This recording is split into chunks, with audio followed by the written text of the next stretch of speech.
so. It's 9 o'clock. Please join us for the Pledge of Allegiance. Pledge allegiance to the flag of the United States of America and to the republic for which it stands, one nation, under God, indivisible, with liberty and justice for all. Well, happy Monday morning. There's 3 of us. We have a quorum. Guess we'll start with our approving of the minutes of May 6th as written. I'll move. I'll second that. Moved by Knight, second by Thompson. Any discussion? All in favor say aye. Aye. Aye, motion passes. Miscellaneous motions. Move to recognize May 2024's Community Action's 60th anniversary and authorize direct the chairman to sign May 2024 Community of Action Month proclamation. So moved. I'll say. Moved by Thompson, seconded by Meats. Any discussion? All in favor say aye. Aye. Aye, motion passes. Those should be the same. Oh, we assigned 2 of them. I think she's gonna have you sign too, just. Okay.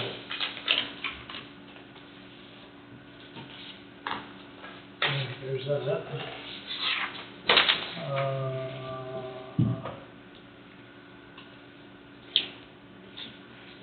Move to reappoint Dennis Hatch as a member of the airport board to a 3-year term effective May 18th, 2024, ending May 17th, 2027. Also move. I'll second that. Moved by Meeks, seconded by Thompson. Any discussion? All in favor say aye. Aye. Aye, motion passes. She'll be on later. Do what? Yeah, that. There's- Rhonda will be up later. Oh, Ron will be up there, okay. Yeah. Next one, move to authorize. We need to vote on Oh, all in favor say aye. that. Aye. Aye, motion passes. I thought we did, but maybe not. We had no. Okay. Move to authorize direct chairman to sign Coffee County payroll notice for Gail Johnson, Department Janitorial Maintenance Position, Custodian, new hire. 20 is a step 3, or 20 is a classification, step 3. Non-exempt hourly full-time, wage $18.05, subject to new hire, probation period effective May 13th, 2024. I'll move. I'll second that. Moved by Knight, seconded by Thompson. Any discussion? All in favor say aye. Aye. Aye, motion passes. Moved to authorize direct chairman to sign CP2 for Brayton Lind Summer.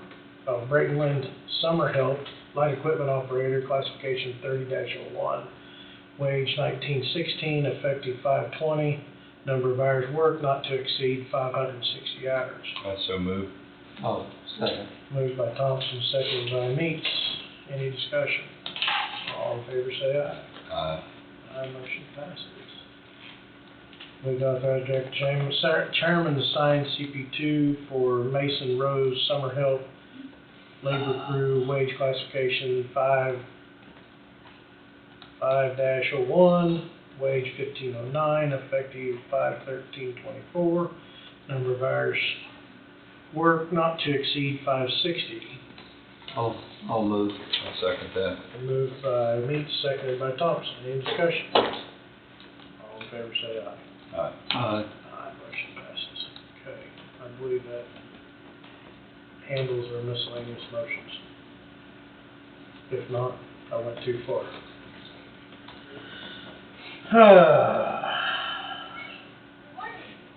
Wellness circuit? Anybody know? Angie said that, There's a bunch of people outside. yeah, that it's down on the patio down there. Oh, we're supposed to go down there? Yes. Okay. All right. Yeah, she does. River City's supposed to be at 9:45? Yep, unless we can get. Jail update construction? At 9:45, I thought we were usually. That's what I thought. It probably would take long for him to make Well, these updates. We won't be too long. How long are we gonna be downstairs? I have no idea. I have no idea. Quick I think update. it's pretty late, but Do a quick update. I'll be quick. It's not raining out there, so. Well, it was Was it missing a little? a little bit, not hard though. We might lay your extra sheriff for Steve. Yeah, that's what I was gonna do. Steve and Tom. Yeah, I'll just leave them there. I should have enough for everybody. Okay. Just a quick update. We got the north slab poured last week. They worked on storm sewer on the east half of the building, between the buildings there, all that's in. So hopefully we should have no issues with water drainage problem or anything like that anymore. Good. Masons are starting today on the south half stairwell. They'll start some layout. I just got some carpenters here. They're gonna unload some door frames and start seeing some walls and some door frames going up. So, they got the safe room steel up last week and decked, and they'll put the steel on top of it and pour it hopefully this week, if not first part of We next were week. working on top of it Friday evening. Yeah, welding the deck down, Yeah. welding Nelson studs. So, yeah, it's getting inspected today, and if all passes, then, we'll get them up there and pour that lid on that. So, everything's going pretty good. Well, Yeah. hopefully the weather will clear out so you can, Well, getting the slab poured's a big thing. yeah. So At least now we it'll be dry. got something we can squeegee off and keep working. Right. Very good. It ain't mud for Yeah. a couple Very days. good. So, you guys got any questions for me? No, sir. No. Progressing well the way it Thank you, looks, so. thank you. You bet. Thanks, guys. Sure. Ladies, we'll be right back here in this. We just leave the switch on. Yeah, we can leave the switch on.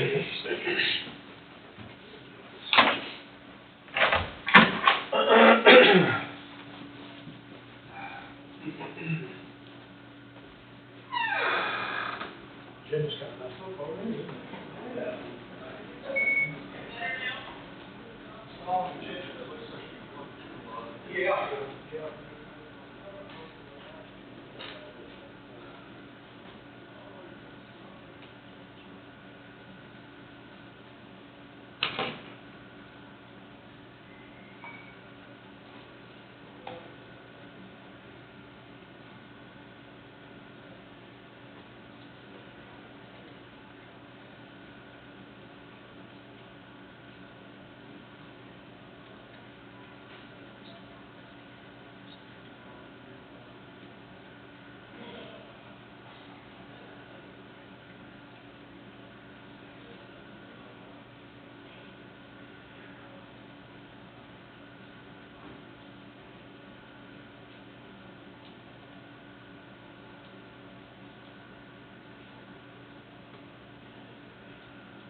They still usually have hoodies on.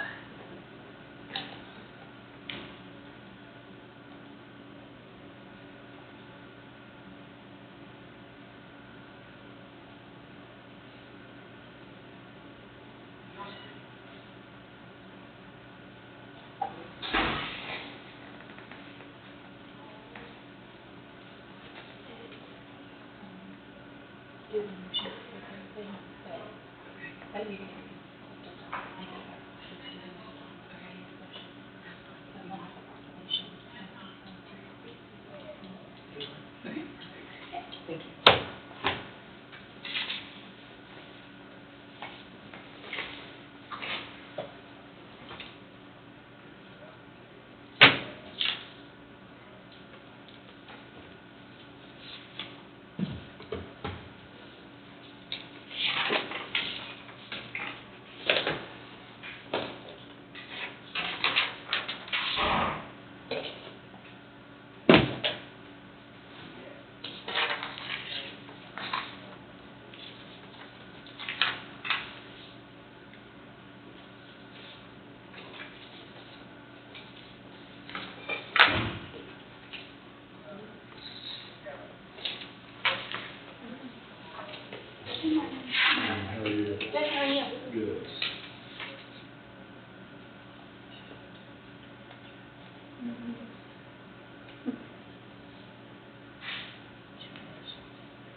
Walker, how are you? Good one, so. It's Monday. Yeah, I hear you. It's Monday. How are you? Very good. That one, and so one down underneath her. Okay, hasn't updated yet. Still at 9:20? Yeah, I just moved the motion down. Oh, I got you. That way you're not having to find it in the middle.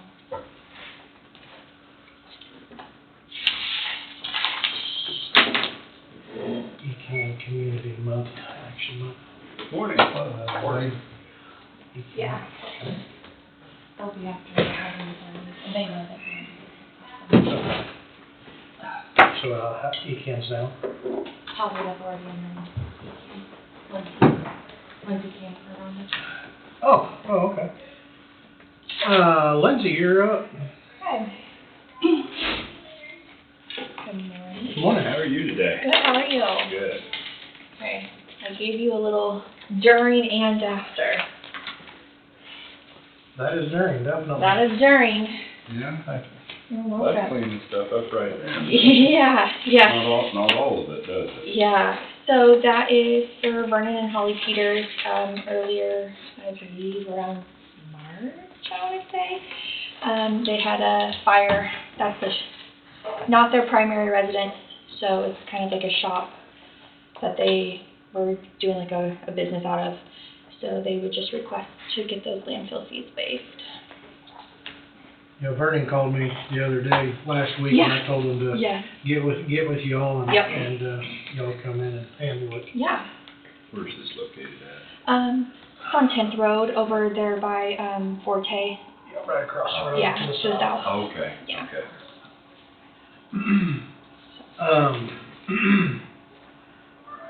Move to waive landfill fees at 1271 10th Road, Burlington, Kansas. Did you move? I moved, yeah. Okay, I'll second. Moved by Knight, seconded by Thompson. Any discussion? All in favor, say aye. Aye. Aye, motion passes. Thank you guys. Thank Have a you. good one. Thank you. Okay, ECAN, you're up. How are you ladies today? Good, how are you? Well, it's a beautiful day outside. I wish we could move our meeting outside. Right, it is very nice, until it starts raining. Yeah, right? well, yeah. Yep. So I'm Heather Carver, I'm the Community Center Human Services Coordinator here for Coffee County ECAN. This is Kathy Sage, she is our Head Start Family Educator. They just changed her title not that long ago and I'm still trying to get it. Oh, my. Both of you are getting used to it? Yeah. I took on myself a home visit. Yeah. So May is Community Action Month, and so that's why we're here. We know you already signed the proclamation. Just a few updates. What we're handing out is, that's a resource guide, and it covers all of our counties and all the different, all the different resources that we have in the different counties. A few things that I would like to highlight about Coffee County that are unique. On a monthly basis, we do have a DCF staff person that comes to our office because we don't have a DCF office here. And we see a lot of people who can't get to a DCF office, or it is harder to get there. And she helps with food stamp applications. She helped during LEAP. She came twice a month during LEAP season, which ended at the end of March. And she just helps with that paperwork that, people struggle with. We can help with that, but it's nice to have her because she knows what she's talking about, and she knows people who do know if she doesn't.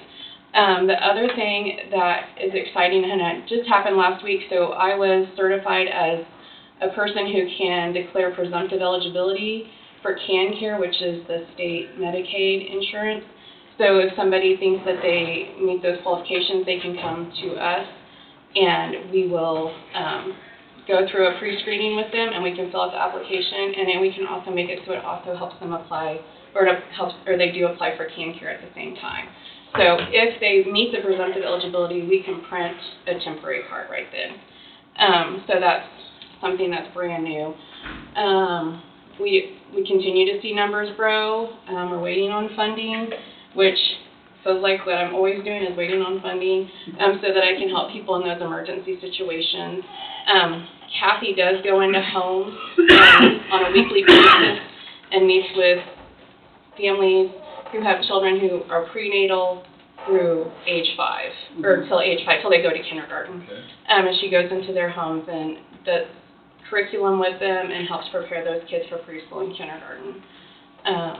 One of the things that we continue to see growing is our food pantry. Baby Bucks. And Baby Bucks. We have a Baby Bucks program where they can come. They can earn Baby Bucks by going to story time, getting immunizations, going to doctor's appointments, seeing Kathy, seeing parents and teachers, and we will give them Baby Bucks and they can come in and spend those on diapers and wipes. Those really expensive things that, especially young single moms, even young parents where they're both working, it's expensive to buy diapers and wipes, and formula and all that.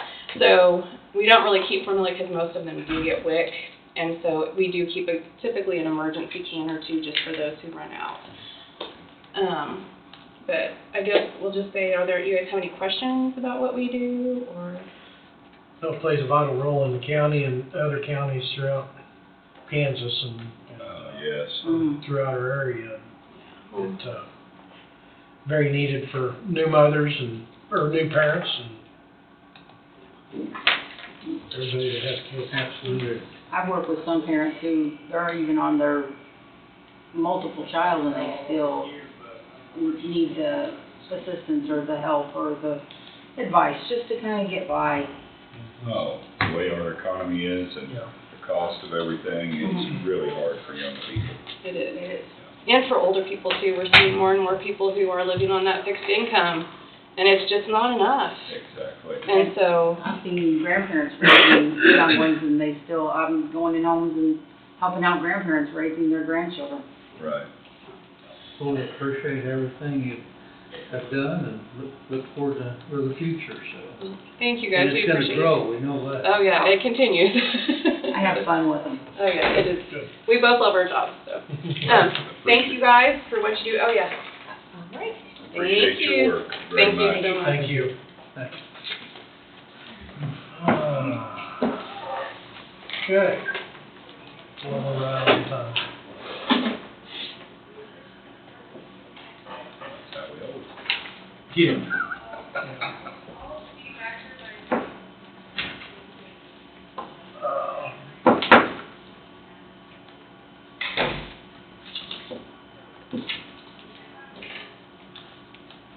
Guess we'll do Health Department. Amelia, you're up.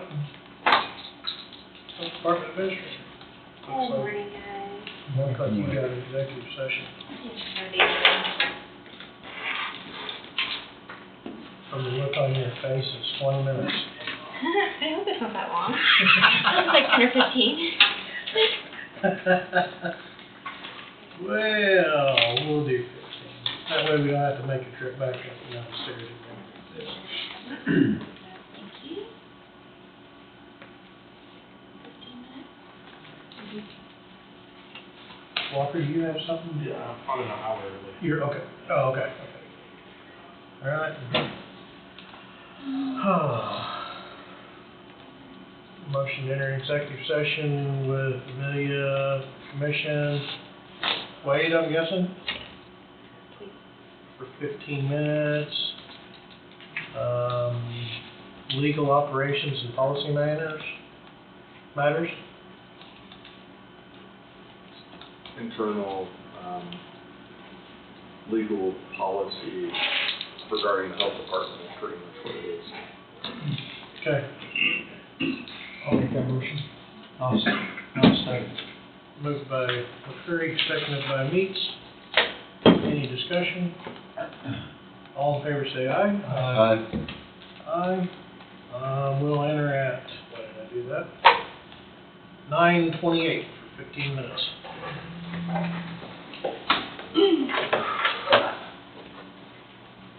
It's 9:27 now, so 1 minute. It just changed. It's concrete, and I have to go through this one. We are back.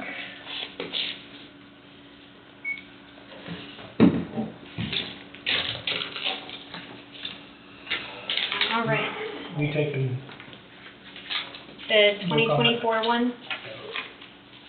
are we doing that, you want that today? Mm-hmm, Okay. yes, please. I think there's a motion here for that. So, updating the Coffee County Health and Environmental Health Department table of organization for 2024.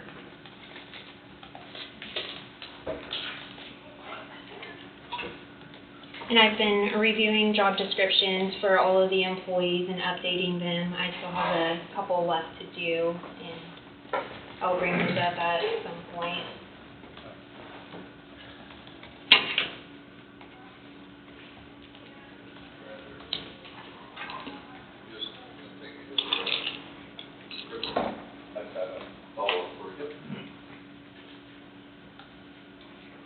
Type, no, there you are. I found you. It's smaller, sorry.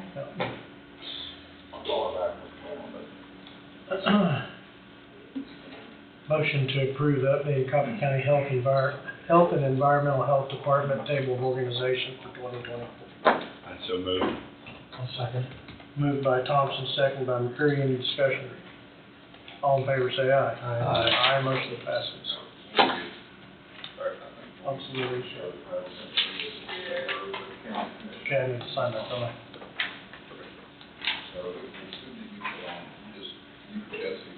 So everybody's signing the resignation. And a revision date on this? The revision date, I could put 5/24. 5/24. Okay. And today is what? Yep. Thank you. 13th, May 13th.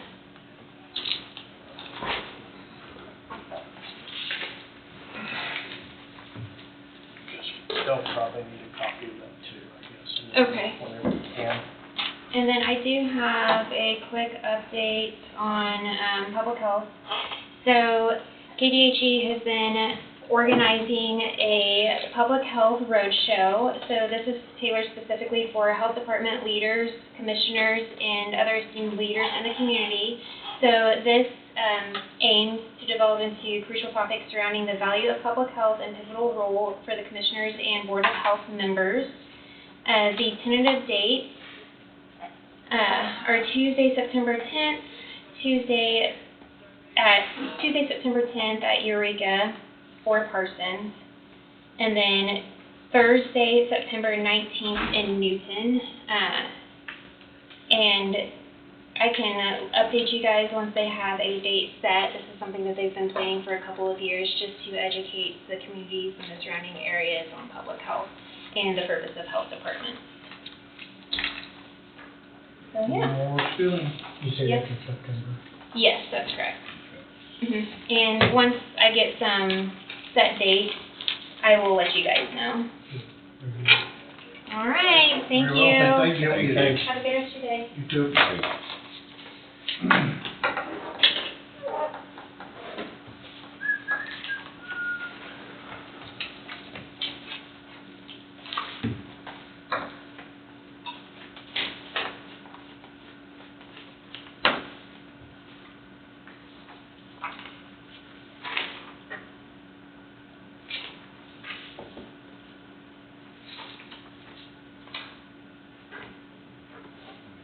Got a break in there. Yeah, we got a break in there. Can't do that till 10 o'clock, probably. Yeah, we can't do the public hearing until 10.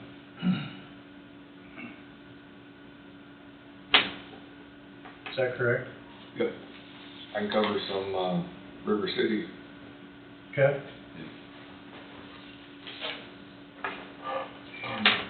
And these around.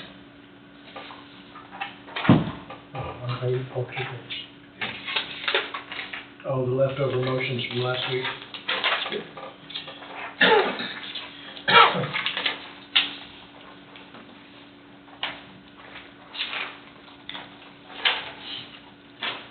These are the two, right? Yeah.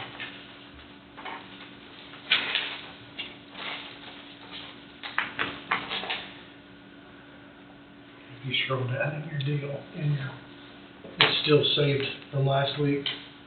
Except for some of the wording is, Oh, some of the wording's different? yeah.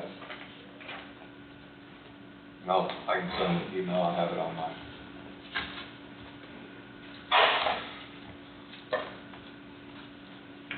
Alright, going back a little bit, change order number 4 last week, the questions surrounded the elevator pit, or elevator batteries, and why add elevator batteries and not use the generator. So that question was asked. Here's the email stream from River City, ultimately sending it to me, and this is from Entrova. A lot of pressure to save cost, add value engineering to the project. Jeff Wheeler designed the generator to be a size that would carry the necessary loads as required by code. Adding an elevator to the generator can bump the size up because there's a lot of starting and stopping of motors, which causes high levels of electrical load. As you recall, for documentation, provided that in a letter in March of last year listing all the loads on emergency power. Remember one of the contractors asking if we could make the generator smaller because this one was bigger than the one on another project. Anyway, a long way around to say that cost pressure prevented us from putting one or both elevators on e-power. I'm sure the battery option is cheaper even though it may require more maintenance. And that was the answer from Entrova, who was asked why the difference. So I'm not sure if that satisfies the request or the question from last week.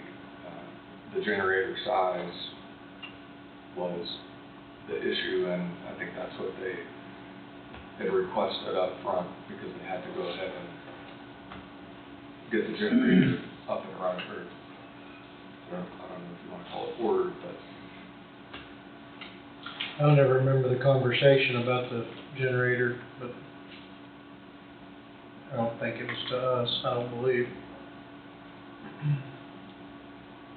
So the batteries would just be used to finish the cycle of the elevator, and then then until the power came back on, the elevator would not be in use.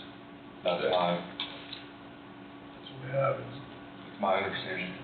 When it says lowering, that makes me think that it's, Just gotta make sure the brake works. yeah. It'll go to the bottom regardless. On the breakaway. So this email stream is available. If you want more clarification, we can seek more clarification. Okay. So if you're And I calling, assume it'd be quite a bit more money to put it on, I mean, if they would've made the generator the size to handle, I think they would have added that. My understanding is it would have increased the size of the generator needed to support the 2 elevators, which would then increase the generator cost overall.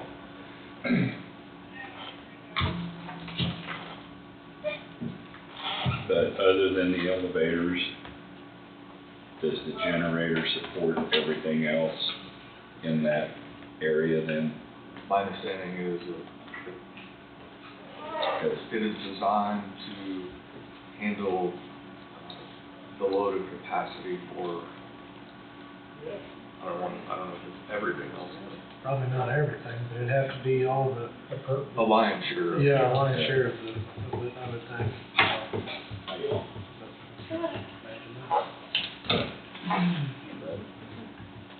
So, I understand it'd take probably quite a bit more capacity it's gonna be a big electric motor on an elevator, it's gonna be a surge, and that'd take a lot more to do that, but if we had that, we wouldn't be looking at battery maintenance from now to late June. No, you But hear- the only time the batteries are gonna be used is to finish the process, is that correct? Well, I understand it. Right. That's the So- way I take it. So it shouldn't be, I mean, yeah, there's going to be more upkeep, I would assume, but no more than it would be used. But just be replacing them as they timed out, Yeah, I guess, you yeah. know, sort of. Yeah. I don't know how expensive that is, but. Now, you hear so much about the generators anymore. Is there any way, something like, and that may be a little bit of what we're talking about anyway, would it be anything like that would work for those two elevators? Not unless they increase the size of the generator that they're talking about. Oh, you I mean, mean as a separate entity? It's separate entity to the elevators. I'd say that'd be pretty sizable unit. We'd be better to increase the main one would, I don't know, would be my thought. but- Yeah. Well, that's like I say, I don't ever remember having, the only conversation I remember having is I knew the courthouse had a generator out here, and I asked the question, do we need another generator to support the sheriff's office or the new jail? Or is this one big enough to handle this load and that load? Right. That question was never answered. That is the only generator information talk that I have ever been Yeah. involved in. Then I guess we're adding one, but just I'm guessing we're not big adding enough one. to, I'm guessing. yeah. I've never been involved in any of the conversations that I can recollect. Do we need to try to discover additional answers and additional direction to go? It sounds like it's already been ordered, but it's a problem. Correct? The generator, Yes, I'm sure. my understanding is the generator was designed specifically to meet the needs of the new jail, and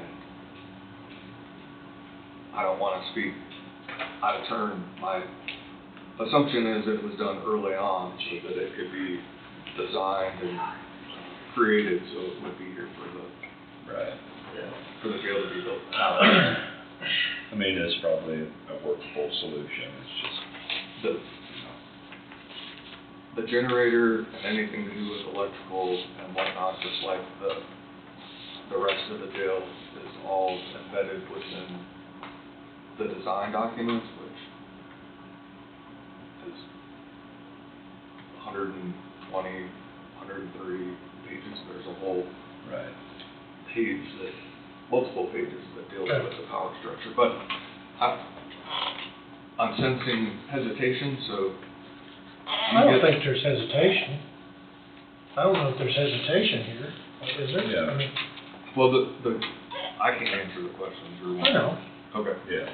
I'm not looking for Wade to answer the question, I don't recall ever having any generator discussion, other than what I said about the county's generator for the courthouse that they have now. Yeah. That is the only existing thing one I've was had. gonna do it, yeah. So, Gotcha. I mean, we're 2 minutes before 10 o'clock. Want to read this motion and get through it? Go with it, hold on to it? I'd go for it. I mean, I think the batteries are the way to go on that, it sounds like. Okay. Motion board approve and for the chairman to sign change order number 4 regarding construction related to the Coffee County Law Enforcement Center as approved by River City Construction on April 9th with the costs associated with the potential change order 008, which includes contract documents revision associated with submittal review of elevators, i.e. various electrical changes made after reviewing the elevator submittals and adding battery-powered lowering devices to the elevators pursuant to this, submittal review, at Brain Cloud, with $7,029 to be deducted from the project construction contingency, with no change on the project guaranteed maximum payment of $25,712,885. I move. I'll second that. Moved by McCreary, seconded by Thompson. Any discussion? All in favor, say aye. Motion passes. Got 1 minute for the next one, that's not enough time. Okay.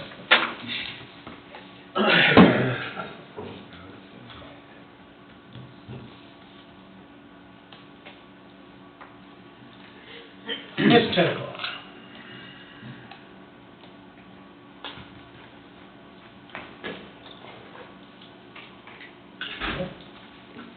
Where is it at?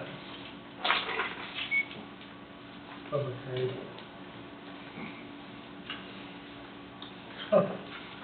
Motion to enter in public hearing 10 a.m. related to the sale and disposition of surplus county property. I'll move. Moved by Knight, second by McCreary. Any discussion? All in favor say aye. Aye. Aye, motion passes. I think we start off with, Cameron. Mr. Cameron Roth, you're up, sir. Just wanted to come give you guys an update and a report on the sale of the property over by the Meadows. On Friday, we offered that at public auction. This is a copy of the contract for each of you.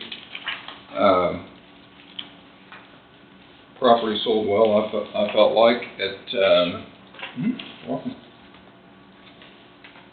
Sorry, I was not present. Did everybody get, yeah. I have an extra one. You might, please. Tom, Leave one. Yeah, Leave one Okay. for Tom.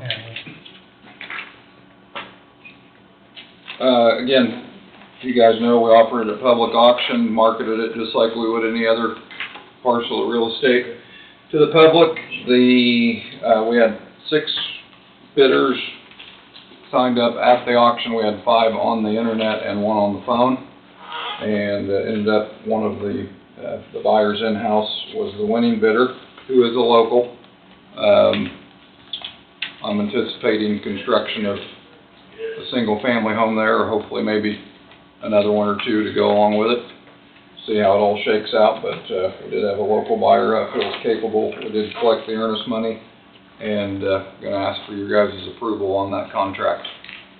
Give you guys a chance to read through it, see what questions you may have. Final purchase price was $79,500. It did all sell essentially as one tract. We did put the legal description in there as all 3 described surveyed tracts, but it's all selling to the same person.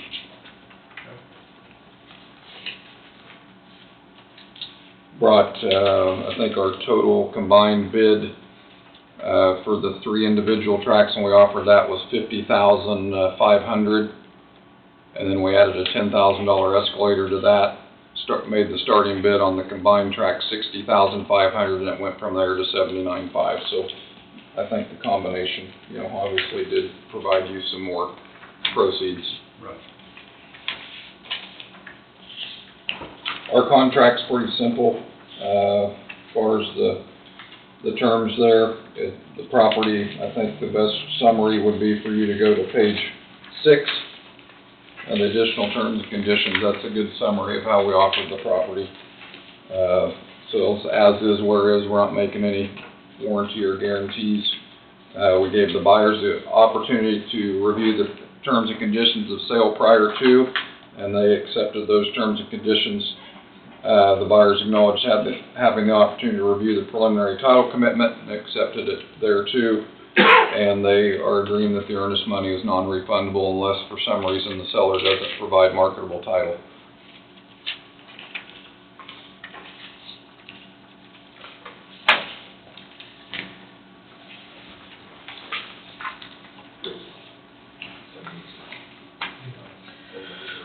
Looks good, Cameron. Appreciate your efforts. Sure, you're welcome. Glad to do it. And I also do want to thank the county attorney's office. They were very helpful through the process. And in fact, I know Wade spent part of his Sunday yesterday helping us get everything finalized, and do appreciate that cooperation. Any questions for me? Anything you need from me? Just to settle up what the county owes you for. Yeah, well, that won't be a very big bill, so. I I made a comment to him the other night. He did such a good job, I thought we needed to double his fee. Yeah. He appreciated me looking out for him. Don't you know 2 times 0 is still 0? Right. Well, When I went to school. I don't know what your guys' process is, but whenever you're done and ready to sign that, I'm gonna take it to the buyer, get his signature. Again, he's already signed terms and conditions and a preliminary contract. I'll take that to him and take the, earnest money to the title company, so. Okay. That's all I've got. We'll get her done today. Okay. Thanks, Martin. Drive. Thank you again. Thank you guys. The sale, Wade knows there, the sale went very, very well, and Wade did a very professional job in conducting the sale, and there just wasn't any questions or any comments that come up. Cameron did. I'm sorry? You said wait. Oh, I did, I met Cameron, there. So, I don't know if there's any public comment before moving forward. Any public comment? Okay. No public comment? So what I have, on the screen, so everybody can see it, and I'll hit the highlight, is, as you recall, there was notice of today's public hearing, as well as the method of sale, when that would occur, that was published in the Coffee County Republican as required, the legal publication for the county. This resolution, proposed resolution is 2024-932. In essence, it describes the property in the three tracks, the north, middle, and south, because that's what was presented, although as Cameron indicated, all of it went to one bidder or buyer. Describes the property that the county, the board has determined the property is no longer usable for its intended purpose for use by the county or for public purposes. This resolution is following the guidelines that set forth in Coffee County Resolution 2023-900, which allows the county to proceed this way under KSA 19211B. I'm not going to go through all of the finer details, however, the highlighted portions reference when the notice was published in the Coffee County Republican April 11th and April 18th respectively. Within that notice and also within this resolution, it described that the property is going to be sold by public live auction with the ability for bidders or buyers to bid on the property remotely in real time by phone, online, and in person. That Cameron Roth of Vaughn Roth Land Brokers was facilitating that and waived all commission, marketing, and advertising fees in doing so. The county had already signed an auction listing agreement, also dated April 8, 2024, that the auction occurred as described on Friday, May 10th at the courthouse, and that the bid price of $79,500 was announced as the highest and best bid for all three tracks by local individual Dallas Peterson.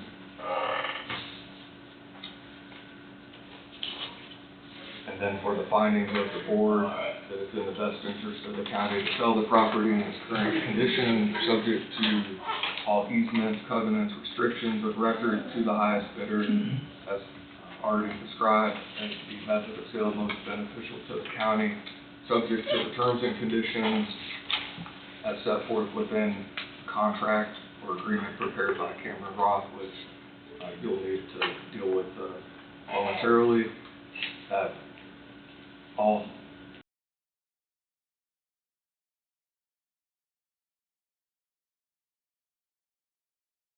this particular transaction, cash or certified funds in the amount of $79,500 on or before 5:00 p.m. on Monday, June 10, 2024. To effectuate a timely closing, the chairman, or if the chairman is unavailable, the vice chairman is authorized to sign all necessary documents for closing. And And then the chairman or the vice chairman is authorized to execute general warranty deeds conveying the property to the identified buyer. All proceeds are credited to the county general fund, and that's what's required legally as an initial first step. And then you can decide what you want to do with those funds from there, if anything.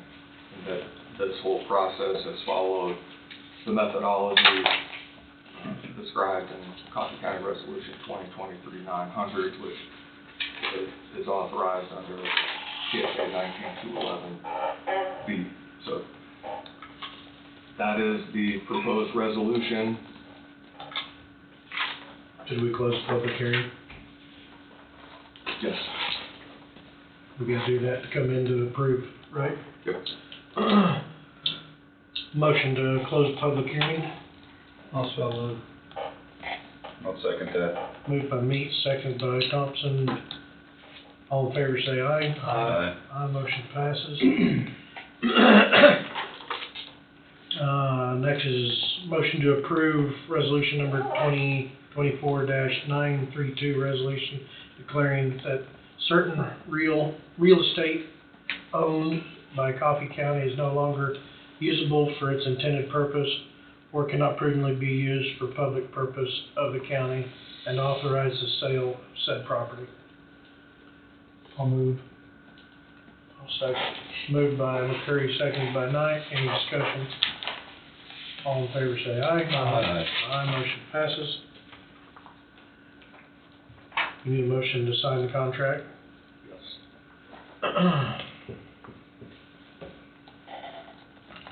Motion to sign, contract for purchase of real estate sold in Coffee County with Vaughn Roth Land Brokers. Authorize direct chairman to sign. Total dollar value $79,500.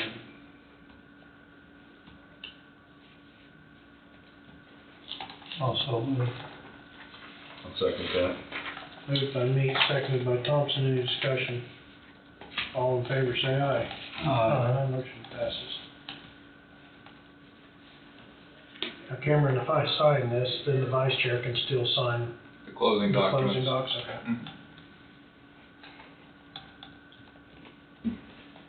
Jesse, please initial the bottom of all first 6 pages. Is it okay if I sign the top and print the bottom? Mm-hmm. It's backwards. Yep. You know me, I always do things backwards.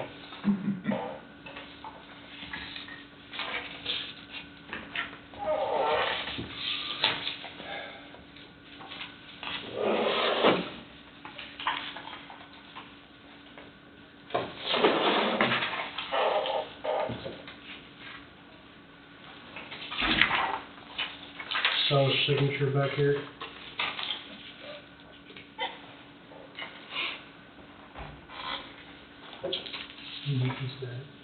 Just sign and date, don't worry about the rest of it, please. What's the 10th, 11th, 13th, lucky number 13.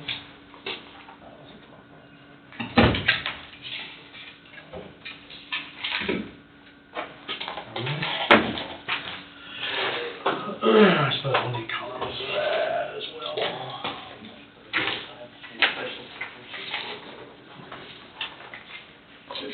She's gonna get copies of that real quick for our stuff. Oh, they locked you out, didn't they? No, I locked myself out. That works too, doesn't it?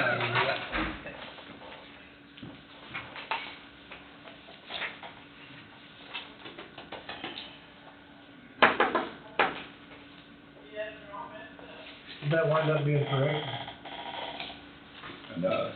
What was that, 8? 4.94.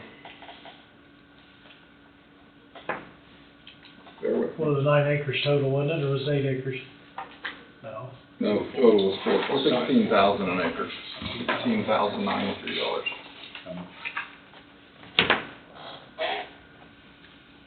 Pretty expensive per acre. Mm-hmm. I got a lot of ground I'd sell for 16,000 acres.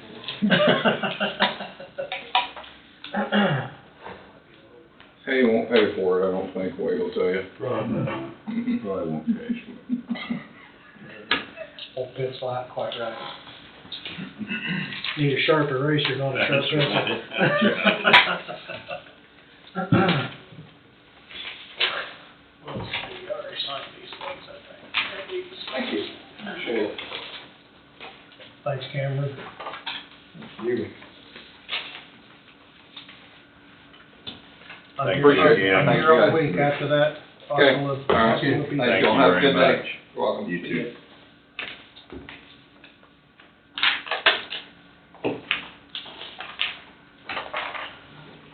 Okay. Economic Development, Bobby Skipper. Introduction to new SEK RPC Director. Yes, sir. Thank you, Commissioners, for seeing me this morning. I have the pleasure today to introduce Ms. Carrie Spoon. She's the newly appointed Director of the Southeast Kansas Regional Planning Commission. There's a lot of SEK entities, but this particular entity, I'll let you give a primer on it. I know we have some newer commissioners who haven't dealt with the SEK RPC before, but talk a little bit about yourself, Ms. Carrie. Thank you. Thank you. Thank you for having me here this morning. The SEK RPC is the Economic Development Administration's recognized economic development district for the 12 counties in southeast Kansas. I've been with the organization for 8 years, had a year away from the organization and came back. Bread and butter for us really is community development block grants for businesses, for community projects. We do a little bit of other grant work or funding agency work. We also have a revolving loan fund program, which is part of the reason we were here today. Bobby has served on that revolving loan fund committee for us for several years now, and we would ask that Walker Trimble be appointed to our committee in that place, or in his place. Our revolving loan fund, we have 3 different funds that come from different agencies, and it serves primarily as a gap financing for projects that maybe don't fit well with traditional funding sources or traditional bank lending. Sometimes we're the only lender, but normally it's gap, and that goes directly to businesses in southeast Kansas. Well, also, so another function that historically, the way that the Regional Planning Commission is interfaced with Coffee County, sometimes there's funds that come down that have a lot of rules attached, like the ARPA funds, where nobody really knows, and doesn't, even those who do really understand the rules, they don't want to take on the liability of giving you a formal opinion to the commission on how to spend this money. So the RPC plays that role sometimes and takes on that liability and issues actual opinions or rulings on what the money could be spent for. In our case, that we did that with the ARPA funds. There are other funds that come down sometimes that I think we also have the LRTC.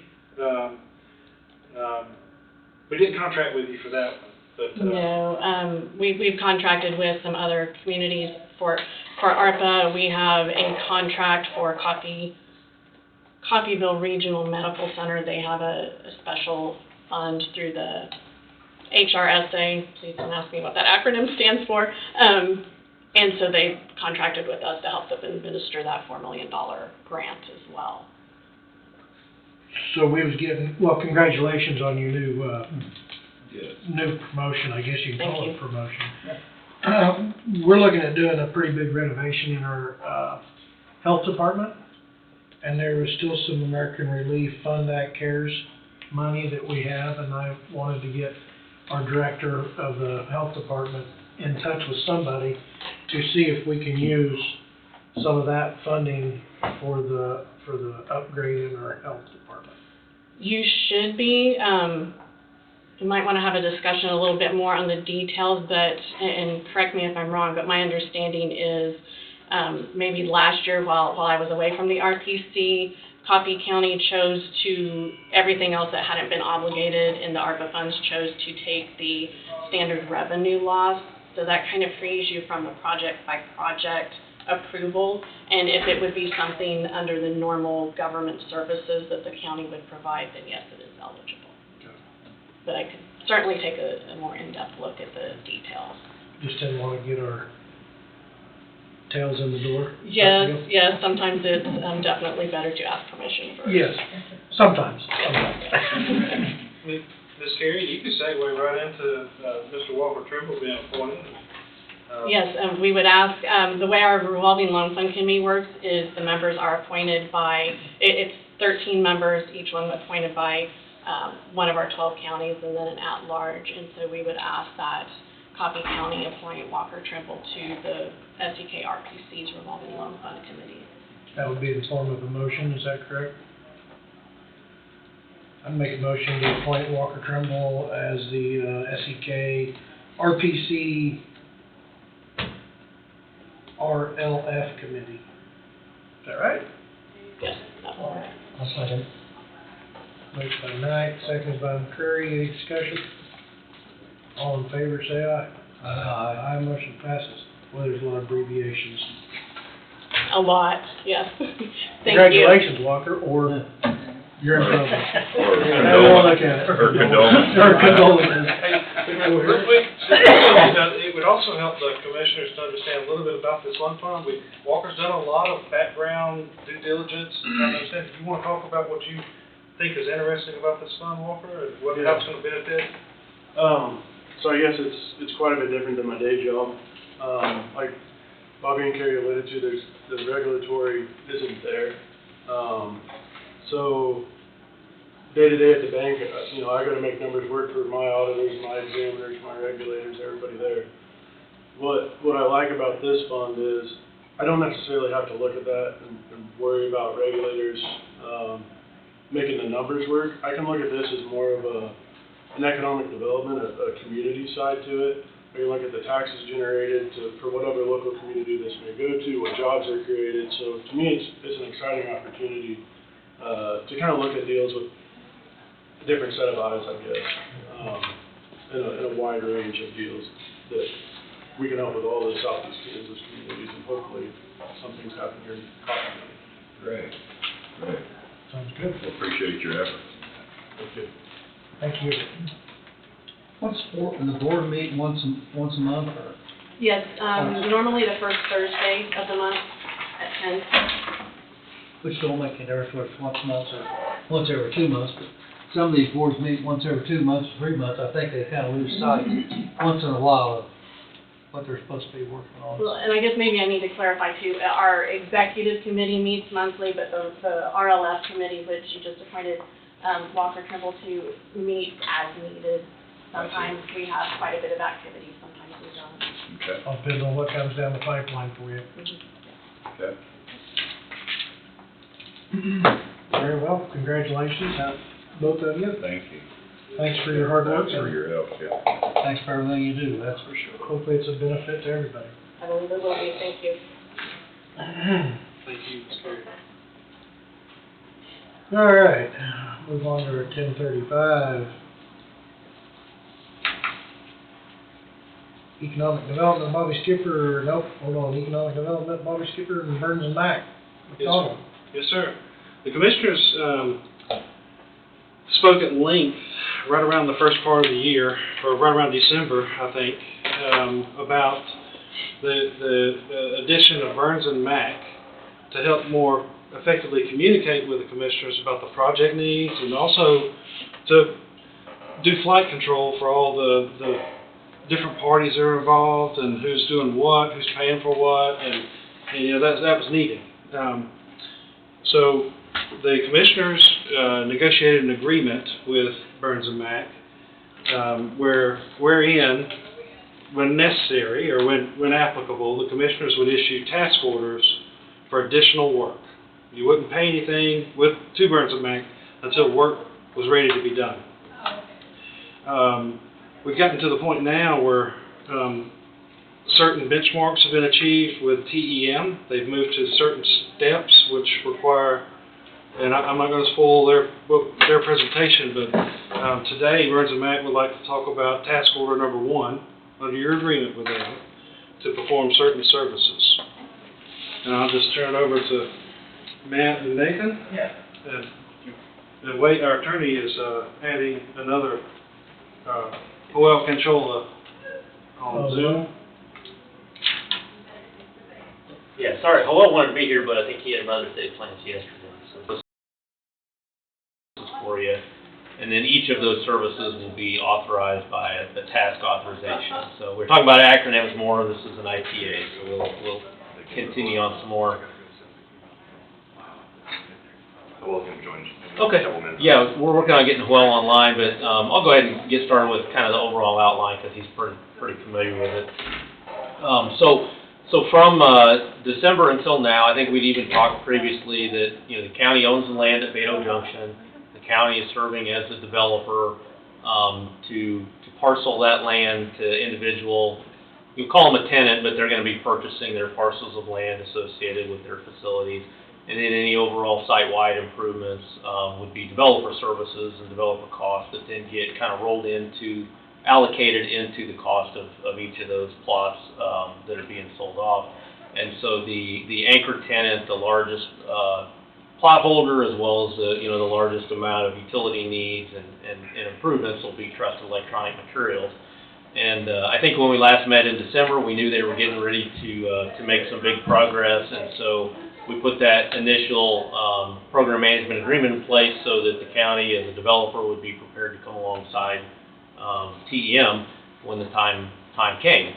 So since that time, TEM has brought on some additional leadership. They've done some good things on the financing side, and they're really getting that much closer to when they're expecting a response from this CHIPS Act grant. And so they're working on getting everything in place in order to be prepared for that.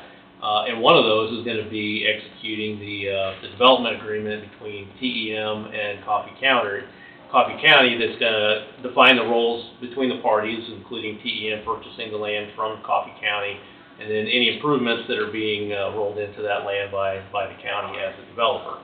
And so what we've come to on the TEM side is they've actually hired Burns McDonnell, so we have our first task approved with them in order to assist them with these planning services as well as any additional services to support this grant. But really, all of that is just geared towards them making progress, moving towards their final goal, which is construction and operation of a facility at this development. And so what that means is that the time has come now where we need to get this development agreement in place between the two parties. And so what that is going to require is the authoring of that development agreement. So this first task for Burns McDonnell is we would be administering the creation of this, what's called a master development agreement, which would be the framework for all parties that are going to have plots on this site, knowing that TEM is the biggest and largest and the first one that needs to happen, but this work will be useful for anybody that's going to be located at the development. And so this first task authorization, we will be assembling, some of the information already exists, and then some of it will be developed. I know there's some work for Saban and CFS to do under this framework to generate this first this master development agreement, and then ultimately we'll be collecting all that technical information and preparing an outline for the county's outside counsel to actually be the authors of the agreement. As Burns McDonnell, we're advising both TEM and the county, and we're not attorneys, and so we're collecting all of the technical information, we're putting it into an outline so that it'll be a package for your attorneys to actually author, finalize this development agreement, and then negotiate that with TEM for this first task. So, how are we doing on Just waiting for him to make sure he's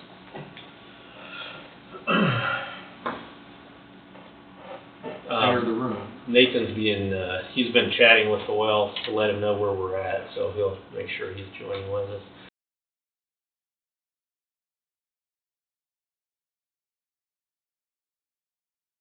Guessing. The first one being the task authorization for services, and as Bobby mentioned before, is up to this date nobody's pushed the go button. This would be kind of the go button to say, yeah, Burns McDonnell's going to do the following activities, prepare the following documents. So the final deliverable will be listed here, and it'll be the outline and these associated attachments with the intent of creating a development agreement. So that's spelled out in here. It does have a budget for the services. And then we also have a second document.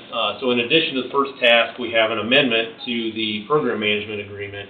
And this is any information that would apply to kind of all the tasks that we're envisioning. And so the first one is just kind of overall kind of the map of the site and how it's envisioned being developed and the distribution of it. It's not what I would call a design. It's more of a conceptual layout.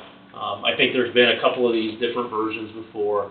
And the idea is that layout would be further developed by CFS in support of this agreement under their framework with the county, that we would be the administrators, CFS would be doing the civil engineering, and then your attorneys would actually be authoring and negotiating the agreement. So this First Amendment has kind of the overall development information, and then it does have the labor rates included in there as opposed to putting it in every single task authorization that comes up. So Saban's gonna be going through, you guys are gonna be going to Saban and you're billing them. Yeah, I was saving that for when the presentation. Okay. Yeah, No, it's a good time to cover it, because Matt and Nathan have already covered it. In general, as you directed us to kind of work under the direction of Burns and Mack as the program manager, we have had some discussions and thought it would be best, they're gonna give you an overview of their task order that needs to happen in this, I'll call it preparation of the master development agreement. And there are some engineering tasks that we're responsible for on your behalf that need to happen that go with that master development agreement. And my plan is to, if you remember a couple weeks ago, I came and told you, kind of gave you a quick list of, here's some of the things we're expecting might be coming once they came forward to meet with you. My goal is to put together kind of our task order for you and come back next week. After they've presented this one, you'll see how they'll roll up underneath the work that they're doing. So I'm just throwing spitballs out there. Is there more stuff than you've already done? Or is it just gonna be releasing the information that you already have? There is more stuff that we have not done, but there is a significant amount that we have already done. So I think some of the changes that may come with the master development group from information we have already done is with the new leadership at TEM. There might be some tweaking and some movement of some of the information that we've already done on your behalf. There are significant meetings because they're trying to prepare for a very significant, important meeting in Washington, D.C. TEM is with the assistance of this team. So we're having a number of meetings to make them as successful as possible when they go to Washington, D.C. in another month or two. So there is work, and what usually comes out of those meetings is some assignments to do some adjustments or do something different. It's still related to the same areas that we've talked about before from our behalf on your behalf, which are the utilities, the water, the sewer, the road improvements, and the site itself improvement. So it's manipulating those concepts now to get it in the form that goes into their district. Yeah, and so to answer your first question, is the intent would be that CFS would continue working directly for the county. And the way that our agreement is structured is that there would be certain exhibits provided by the county via CFS that we would be incorporating into this master development agreement. So there would be a separate agreement with CFS and the county. That's the way it's already been structured up to this point, and so we would recommend to continue that. And I would just for open interest information, there is discussions also that TEM is going to have some, let's draw a box around TEM's portion of the site. There is going to be some work done in there outside of the overall development that will be considered some civil type improvements. And in that case, TEM will be hiring an engineer to do their inside the fence portion. And then we've actually had discussions between CFS and TEM that it would be logical for TEM to hire CFS for that inside the fence portion of their development. And that would be separate from what CFS is doing on kind of the overall site on behalf of the county as a developer. So, But to your point, you know, are we relying on some of the information that's been provided previously? Yes. Is it some of it going to be new? Yes. We're discovering all that information, trying in the best interest to bring this agreement together, leverage as much as work has already been done, but also then make sure we're doing the work that needs to be done to make the right current agreement based on everything out that's known to the teams. well, and as the purchase agreement is negotiated between the county and TEM, you know, it really gets codified in the exhibits that get attached to it. So there will be drawings, there will be, you know, delineations and things like that. And that's part of what CFS is going to be helping with is actually preparing and finalizing those exhibits based on, you know, so that some of that decisions are still have yet to be negotiated, but I think we've made good progress so far this year. And the intent of being here today is to get those steps moving, to get this master development agreement in place. First of all, because the county as a developer needs this to enable parceling out and sales of portions of the property, but then particularly with TEM, they're wanting to get that in place for a number of reasons. One of them is that they can make these representations that they are making progress in their efforts to construct this facility. They're showing, you know, that the county and TEM are entering into negotiations for the purchase of that plot, and then these exhibits will go along with that to show the details associated with that. So, and there'll be some talk of phasing and things like that because their project is in phases, and so then the transfer of land is likely to be phased over that time period. I think a lot of the current exhibits we have are showing the final build, and then the actual progress and phasing and construction of that'll be developed as part of this. And then finally, of course, the schedule is, you know, we're working on an outline schedule between not only what the county is doing from a contractual standpoint, from an improvement site standpoint, what TEM is doing on their schedule, and then there's a lot of different utilities that are all coming along. And some of those TEM is doing directly, some of them county is providing as a developer, and getting all of that finalized into this.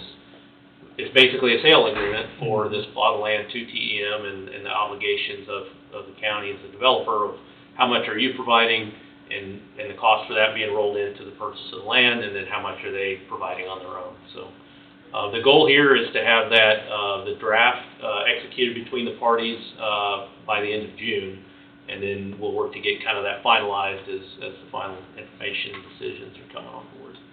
Just got a glance at the draft that you drew, stood up there, and that layout is 100% different than the one or two layouts we've seen before. At what point in time are we going to see somewhat of an exact layout of what that's going to look like up there? So what I would say is that I know that, like, when we came on board in July of last year, when we first became involved in the project, there was one layout. Let me check here real quick. Joel, can you see and hear us? You're on mute. Sorry to interrupt, and I will answer your question as soon as we get him on. Keep talking, Joel.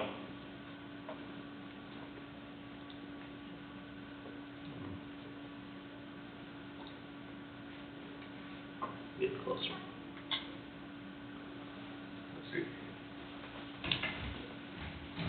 Technology's great. Got you visually, Joel, but not audio yet.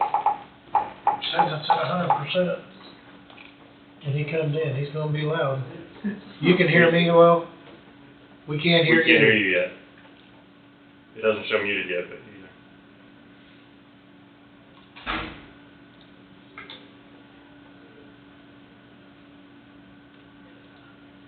How about now? There we go. All right. Okay. Hey, Joel, so we were just getting ready to answer Commissioner Mead's question here about the layout, and it has changed over time, and I guess the question is, where are we at in that progress towards reaching that finalization? So, you know, the original layout was based on, I think, they've talked about phasing the main facility, the TEM facility, in 1, 2, or 4 phases. And then there's also been trying to understand out of the, I think, 7 different covered entities, how much square footage each one requires. And so part of that is TEM actually hired their design build engineer last fall, and they went through they hired them, and they did an engineering effort to develop what's being called a conceptual basis of design. So BOD is a pretty common engineering term for basis of design, and then the conceptual phase means it was just kind of early. And so as part of that, they discussed things like phasing, square footage. They actually have a preliminary layout for their fabrication facility and manufacturing. And so during the course of that is when their design builder provided their preferred layout for, the utilities coming in on this side and the power. And there's quite a bit of process utilities that are, specific to this type of facility.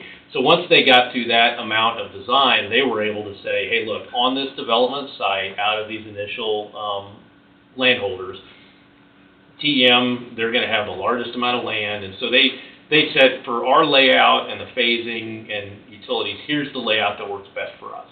And so then they shared that information. I think they shared it with CFS, right. And so that's where this latest layout has come from. And what I would say is there's been more engineering done, which helps educate everybody a lot more on the needs of the facilities and what the more optimum site layout. Some of the things that we've carried through the original site layout and the current one both allow for a security perimeter around those facilities because they're required to have a measurably secure site that meets certain government requirements. And so that segregation has been maintained. And then I think in all cases you took in place things like stormwater elevations, wastewater. Yeah, conceptually we did. Again, we haven't been cleared to go further. Oh, that was to the level grounds. What you did. Right. So I appreciate your effort. The short answer is we don't expect it to change much from where we're at now. But I kind of wanted to give the background for why it did change and why we feel better about the current layout than past ones. Is we've really gotten smarter with the additional experts brought in and then the engineering work that they've done. So we're not anticipating it to change.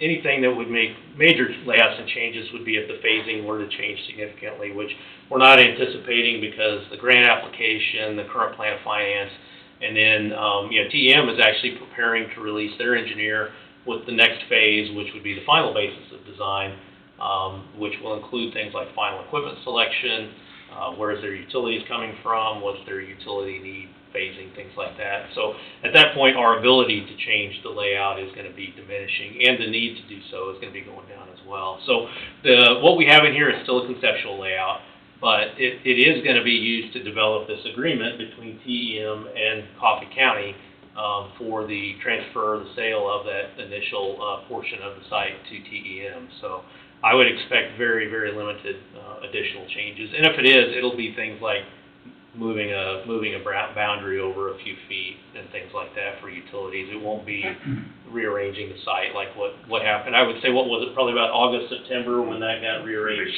Yeah. Pretty significantly. It was probably October. Yeah, and I think everybody's been going with the same layout since that time, so with pretty limited We changes. purchased 273 acres there.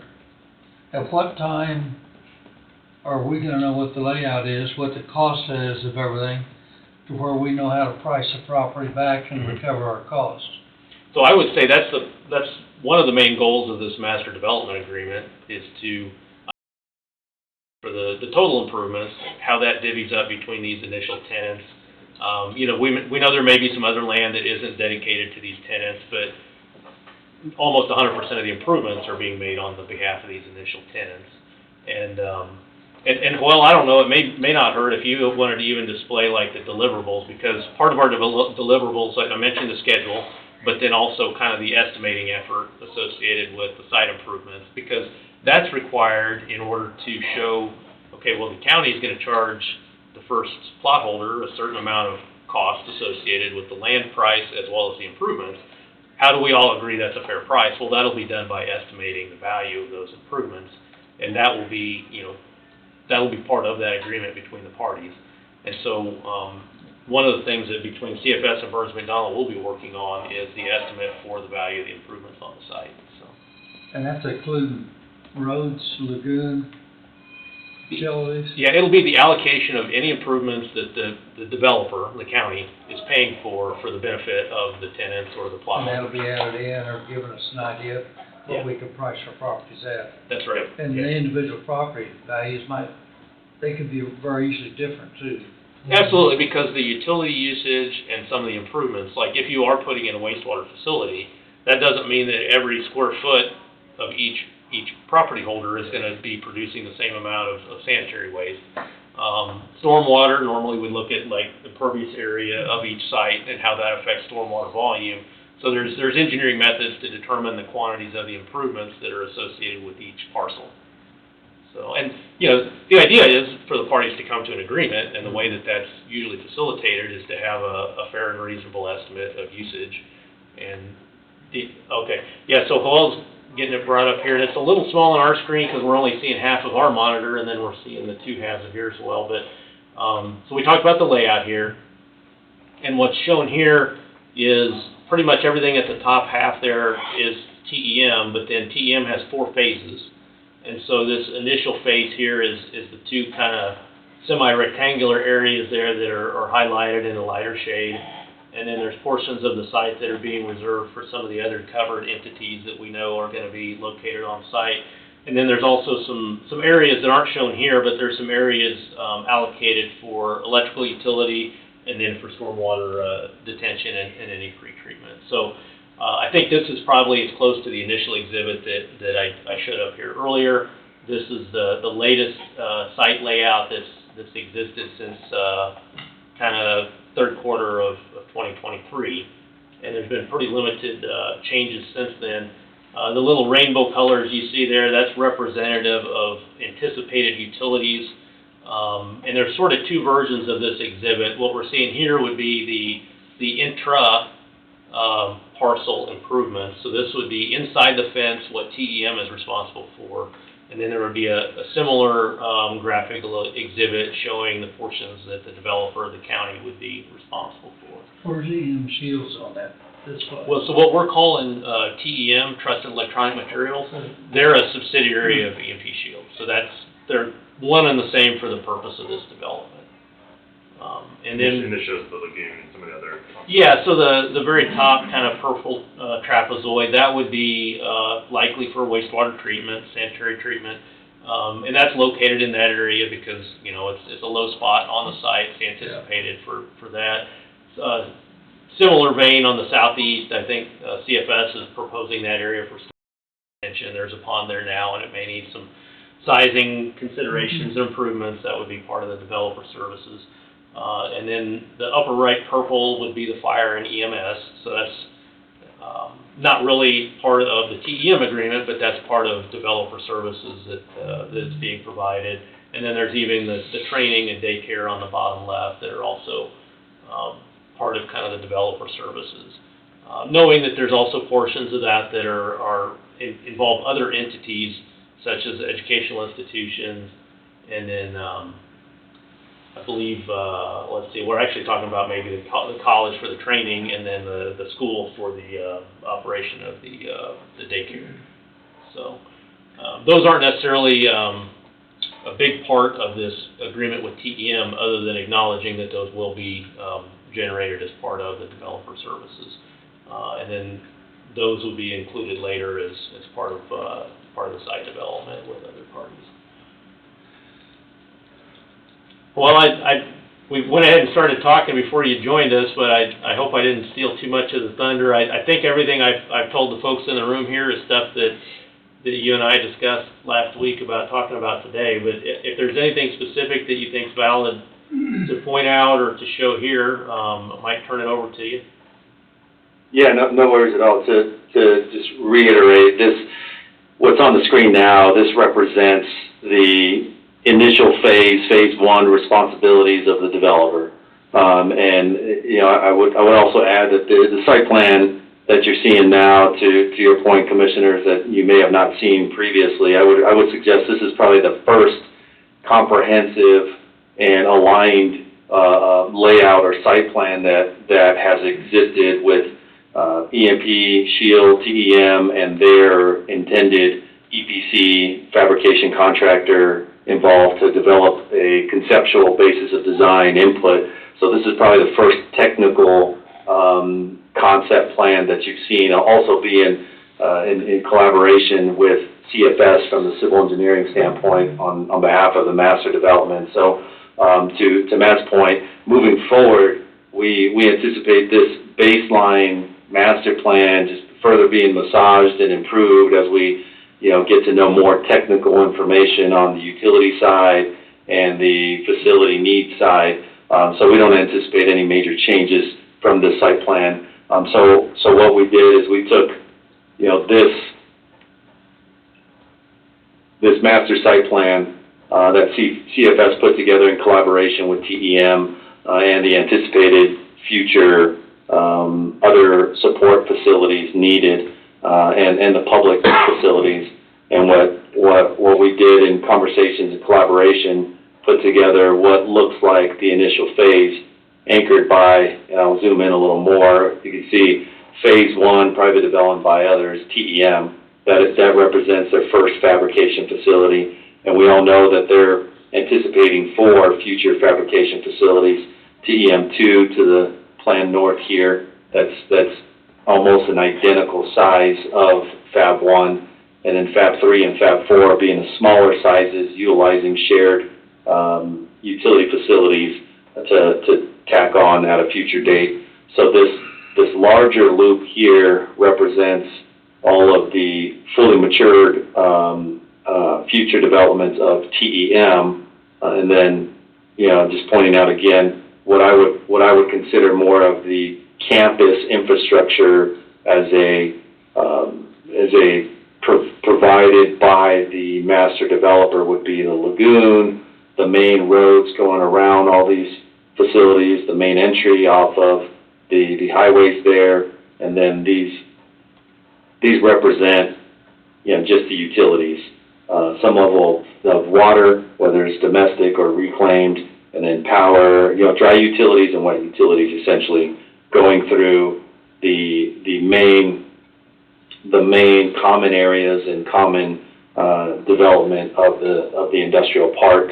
Represented here, the same colors are just identifying stubs to every lot, so that essentially you have a lot that is utility ready or shovel ready, if you will, for a private developer to then purchase that lot and tap into that and extend it and develop the rest of that lot for their facility needs. So this represents both the entire development as well as we could see in this dark purple of these roads.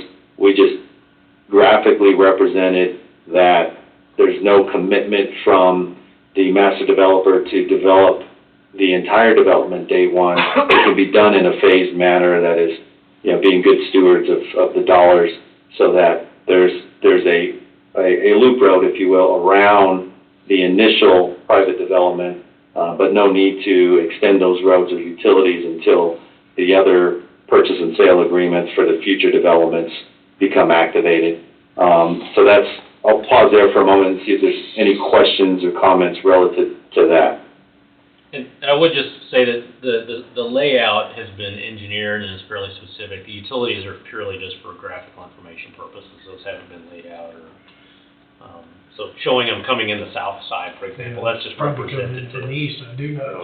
Or different, Probably. maybe every which direction. I'm not sure we've ever made a decision on the roads. Who's gonna build the roads? Do we put that out for a contract? So Or is the county gonna be responsible, or is that decision yet to be made? So typically any common areas would be done by the developer. So in this case, yes, it would be done by the county. Any that are specific to a single plot holder may be negotiated between the county and the plot holder. In this case, it makes most sense probably for, if the county's doing some roads, to go ahead and do the majority of them, and then take the cost and allocate it with the transfer of that plot. So for example, if I could say, hey, this road down here, that's for everybody, that'll be allocated using a different formula. This other road, that's really specific to your site, I'll pay for it as the developer, but I'm gonna allocate 100% of that cost associated with that parcel. So in that case, it would still make sense for the county, the developer, to do all of those in that phase. And then how that cost gets allocated may be more or less specific to that individual parcel. And then in this case, we're even showing portions of it being maybe constructed in phases, that if there's some of them that aren't really needed for what's envisioned as this first full build, it may make sense to do those at a later date. So they could be included. Go ahead. I was just gonna add, just maybe to address your comment, Commissioner, is that in this case, more likely we would recommend that you do go out to bid. It wouldn't be the county workforce building these roads. We would First of all, the county's got enough time to Right. do that much construction. Right. There's a huge amount of construction there, Yes. and they're gonna have to be well put together, you know, different layers. Yeah. And if they're gonna be blacktop, it'd be nice to blacktop, eliminate dust.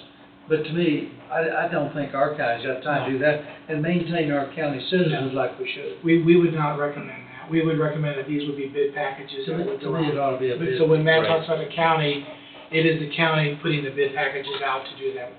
Right, sorry, I might have misunderstood the question there. Who's physically actually building it? Yeah, we would anticipate that in this case, given the type of road, that it would be bid out, it would be subcontracted to a roadway To me, contractor. that's probably the best. Yes. So the costs incurred on doing that, then that would be added on to the cost of the land, or? Right. Again, all that gets worked as Matt and I Oil mean, saying, that's things it's going all on. gonna be in this master development Yeah, agreement. and the other thing I will say is from a fairness standpoint, anything, I would recommend that you're hiring out all of this, because if somebody says, well, how much is it worth? You can say, well, my county crew, it took X dollars. Well, are they efficient? You know, did you make money? We don't have to worry about that. This is what it cost me. I paid this guy, he went, I got multiple prices, I know it's a fair and reasonable price. This is what I paid, here's your allocation, here's your allocation. So, from a cost appropriate standpoint, this is all being assumed And that that it's would be being put out hired for out. bid. Yeah. Absolutely, absolutely. Yeah, to add on, just relative to how any master developer, and in this case, Coffee County, would look to develop their pro forma or their business case, and then what that return on their investment is and how they recoup those dollars. On a high level, simple term, it comes down to the costs to improve the industrial park, right? And the valuation of the lots that are for sale. So you have an upfront opportunity to recoup some of your investment by the valuation of the lot is being purchased. So in this case, you know, these first 2 lots by TEM, and then eventually other 4 lots that they would purchase, and these other future development lots by other private entities, including your public use lots. Those are all lots that'll be for sale to some owner operator of those facilities. The EMS, the fire EMS station, that may end up being a Coffee County owned and operated lot, but in either event, it's still a lot that has a value that may have a transactional change from Coffee County as a developer to Coffee County as, you know, the fire district. So that's one initial way of recouping capital investment, and then as the developer operating as the industrial park association, then you have your operations and maintenance and association fees that will continue year over year to collect from these private entities as well, and from these facility owners and operators. And in addition to that, whatever incentives there may be that exist, any taxes and all of that. So all of those are the things that we're hoping to, in this initial task, help identify all of those opportunities to help evaluate the cost of these lots and to find that purchase of sale. But certainly it's not us in a silo. We need input from Coffee County, we need input from the private utility companies, we need input from the state of Kansas, all of those to better understand all of the revenue streams, all of the potential grants or incentives that are being offered up as well, if that helps. It does. And I will say that effort that Joel just mentioned, that's underway now. We actually have, on behalf of TEM, we have kind of the look at it from their standpoint, as well as we will be looking at that from the standpoint of the county as a developer. And I will say TEM's being very conscientious about recognizing and identifying all costs by all parties that are being invested in this. Partly just representative to their offering to the U.S. Department of Commerce is there's a lot of parties here that are investing in the success of this project. And then also even in some other discussions, I know like the state of Kansas is looking at the economic impact of this. I think they had a study that was maybe previously done by, was it KU, and then they're looking at having Wichita State do another one. And some of that is state investment in looking at it, and then some of it is identifying the benefit to the state and other parties associated with this. So lots of... Yeah, even on the private side, TEM has put forth some effort in identifying the long-term, upside for the region as well, and they've shared a report. I don't think we've seen it yet, but they've shared a report with the state of Kansas on what that looks like. So if, for example, if US 75 and Old 50 Highway, if the state of Kansas ends up saying, yeah, hey, it's in our best interest to pay for that, then we've got those identified here as part of this industrial park. Because the industrial park existing activates the needs for improvements there. So that cost model needs to be figured out. So if Kansas says, hey, we got that, it's in our best interest in the long term anyway, then that's one less item that we need to, understand in terms of the business performance or ROI on the KSM industrial park.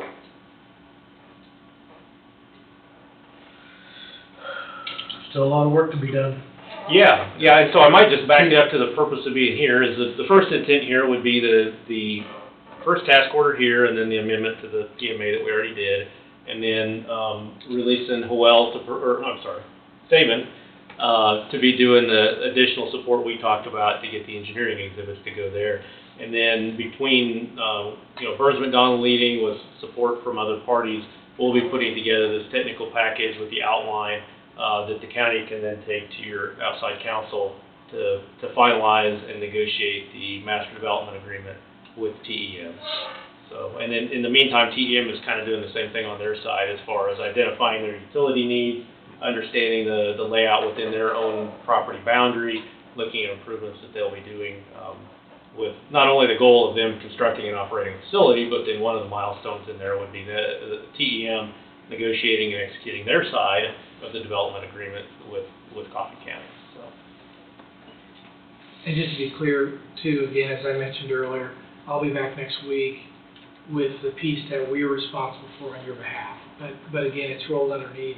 It's not in their task order now. I felt like I was hearing you all loud and clear. You need to see our numbers from us. But we did have these discussions, so I knew what their presentation would be, and then I can work from that and knowing what they need. So I'll be back next week with that. Yeah, so the way it's listed in our task is that the county that will provide X, Y, and Z. What that really means is the county's hiring CFS to generate those, work with us to get them finalized, and then we'll be receiving those and incorporating those into this package. So. And you're going to DC or what date?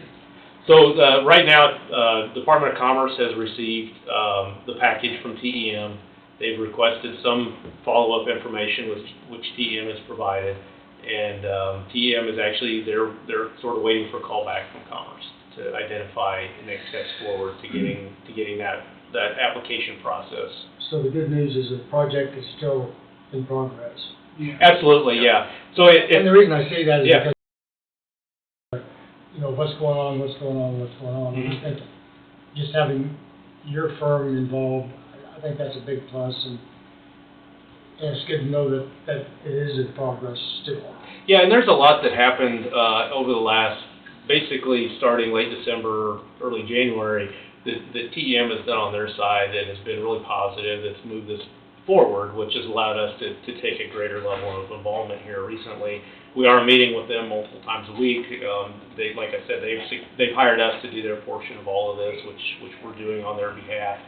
And really, the joke amongst the whole team is they're sure hoping the phone rings from Commerce, but they're maybe hoping it's not right away because we got a couple things to get done first. There's a lot to be done in the before that. Yeah, and so everybody's goal is to get as much done right now, so that when they do get the call to present their case to them, that it's in the best position to show that we've made the best progress here so far, and we're ready to go. And part of that is you have the site secured, you have an agreement with the developer to provide services, and this is one of those pieces that they're gonna need to be able to make those representations. So on the screen, I'm sharing just a high-level schedule and key milestones that are coming up to give you an idea of that progress that's been made and that work that still needs to be done. You know, as we described, yes, TEM has executed our program management agency agreement. They also have executed the first task authorizations, and we've been underway there, meeting with them regularly. And this meeting today with you guys in hopes to get us moving forward on the ITA as well is a critical date, of course. We have 521 coming up, and this is a meeting with the state of Kansas. Every 3 weeks we've been having meetings with the state of Kansas. It's primarily TEM and the state of Kansas, but now that we've been onboarded with TEM, we're helping with those engagements. And 521 specifically, we're hoping, there's a lot of work to do, but we're hoping between now and then to have a lot more clarity on some of the technical assumptions, I'll say, on the necessary improvements, and what those potential budgets will be, so that TEM has an approach to go back to the state of Kansas and say, here's some of the upfront financial support we think we need help from the state of Kansas.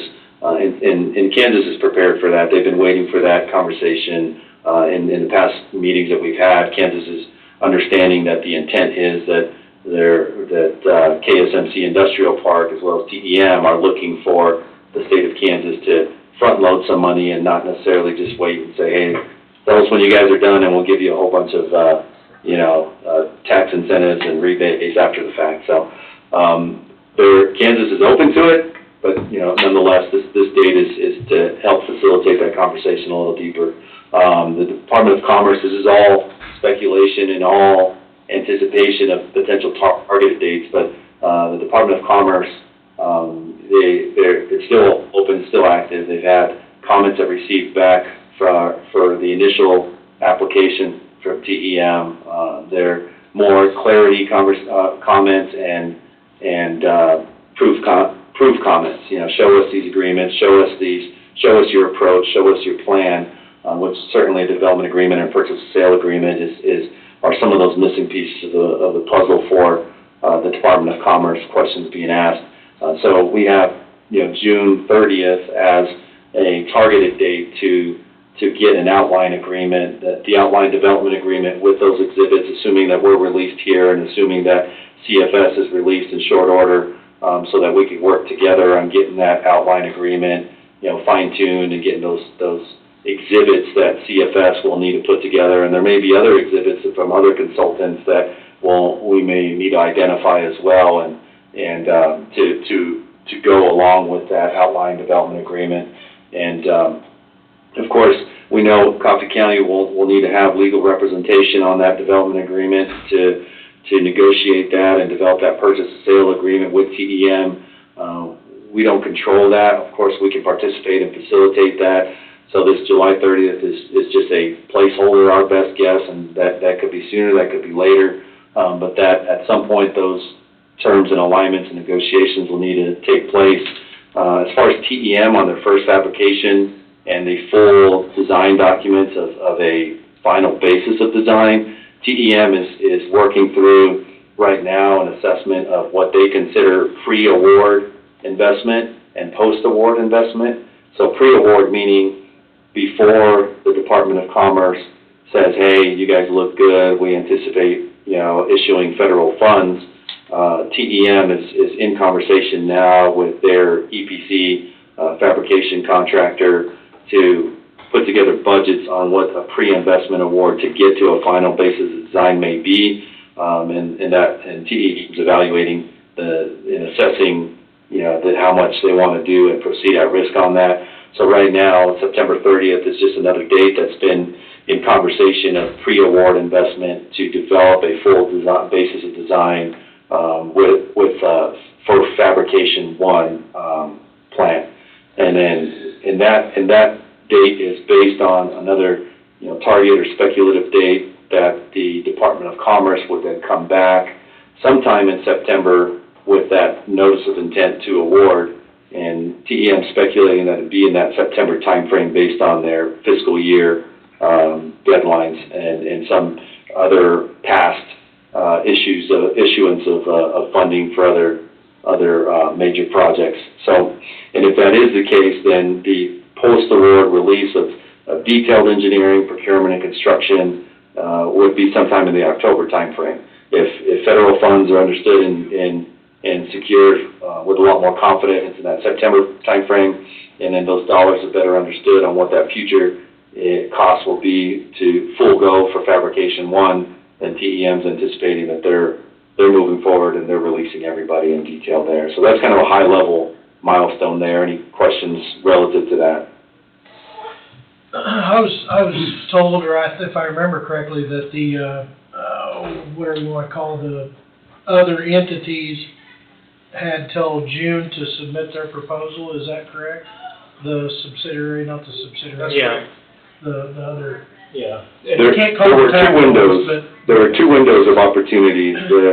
The NOFO 1, or Notice of Funding Opportunity 1, that the Department of Commerce issued, and that's for real major fabrication semiconductor facilities that are, leading edge, and then there's a second wave, which is NOFO 2, Notice of Funding Opportunity 2, which are more of the support facilities that are, either suppliers or back-end service providers of those. So those other private entities, some of them thought they belonged in NOFO 1, and they realized the majority of them, all of them, decided that they were more appropriately in NOFO 2. So that window is still open, and some of them are working through those applications or pre-applications already. But TEM is in the one. Right.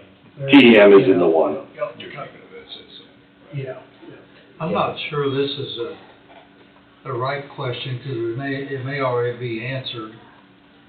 But state of Kansas has got a lot of money right now in surplus, $3 billion for last time I heard. But do we have anybody acting on our behalf of trying to discover the total infrastructure of that project and going after grant money from the state? I'll take a first crack at it. Yeah. Have we got somebody working on our behalf for that? Well, my first crack will answer this is the two parts to the answer.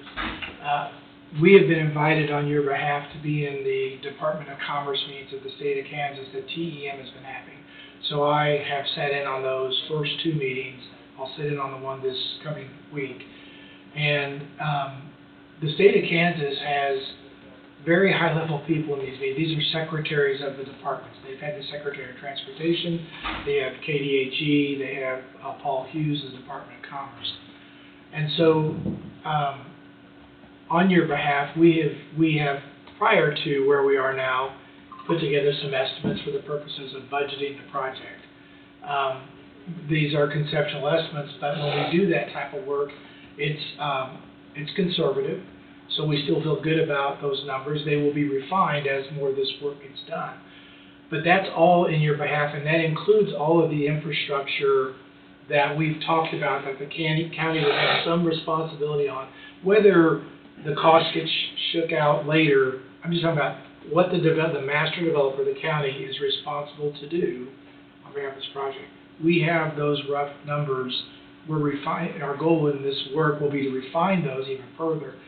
But the point is to be at a point where TEM can bring those numbers forward to the Department of Commerce, the state of Kansas, and we're sitting in those meetings on your behalf. I see it as a positive that the industry is the one having the meetings, not the county having the meetings. And we're just providing information that says, oh, by the way, this is all part of the deal. For them to be successful, county's doing this. And I feel confident that TEM's responses so far has been to say, we want the whole numbers because it's a team effort. It's the whole thing. So that's a long answer to your question, but I do think the county's dollars, the county's investment is being accounted for and how we have discussions with the state of Kansas. Is it one of those deals where we provide 20 and the state provides 80? It depends on the pot. And it could be 10 and 90. It could be 100%. But I would always start at 80-20. I think that's just a very good place to start.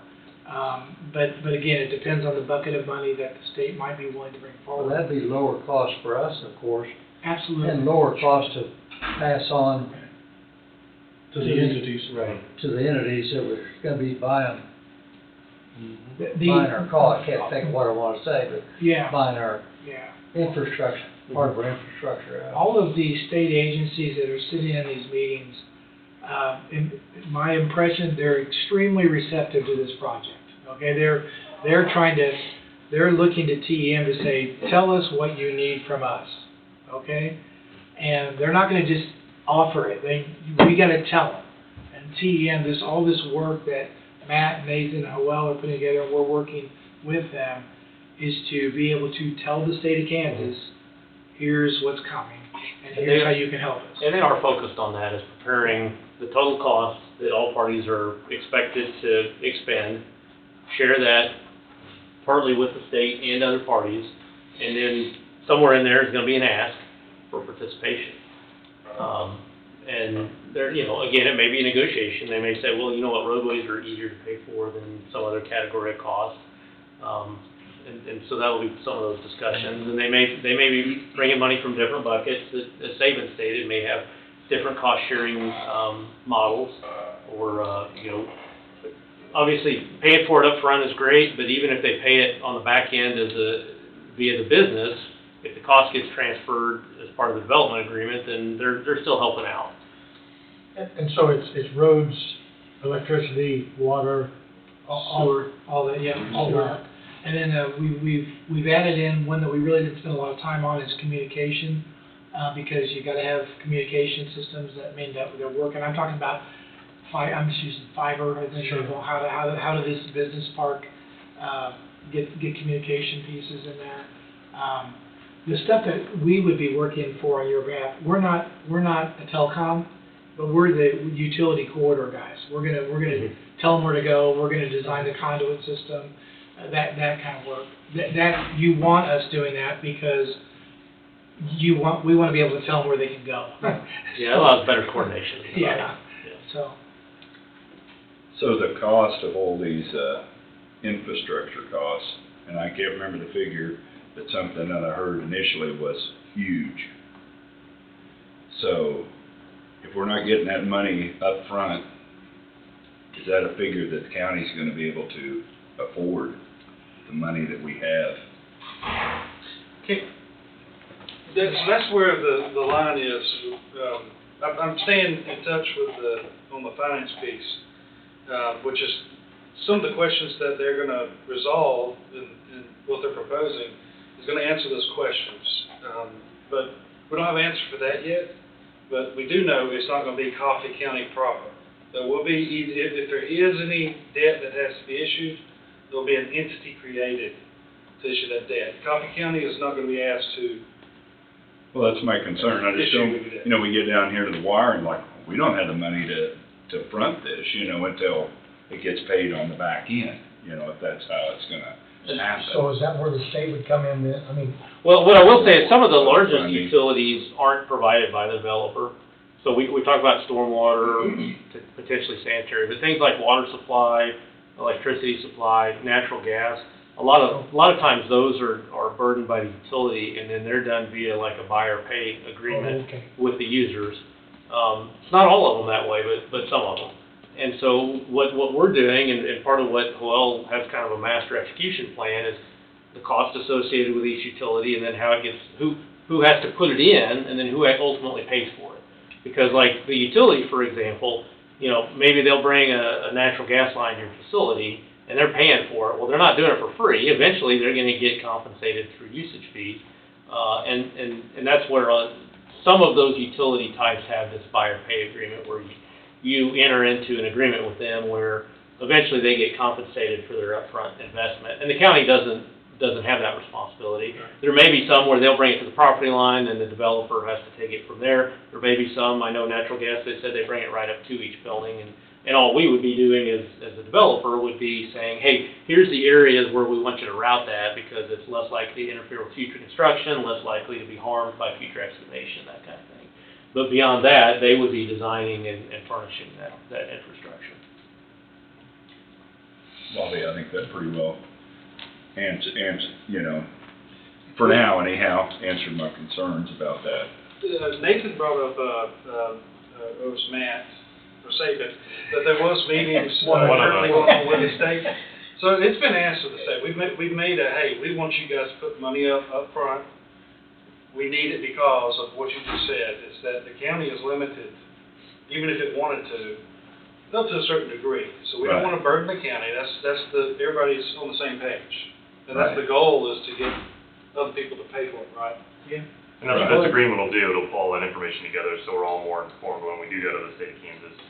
We know what it's all gonna cost. It's not a big number from in the past that everybody was kind of speculating. It's gonna be more based on where we are today and the actual needs of the project. So we all look more informed when we go to, utility company or go to the state of Kansas to provide the information, because that's coordinated and it's organized in a way that then allows us to become more informed to tell them our needs for this project.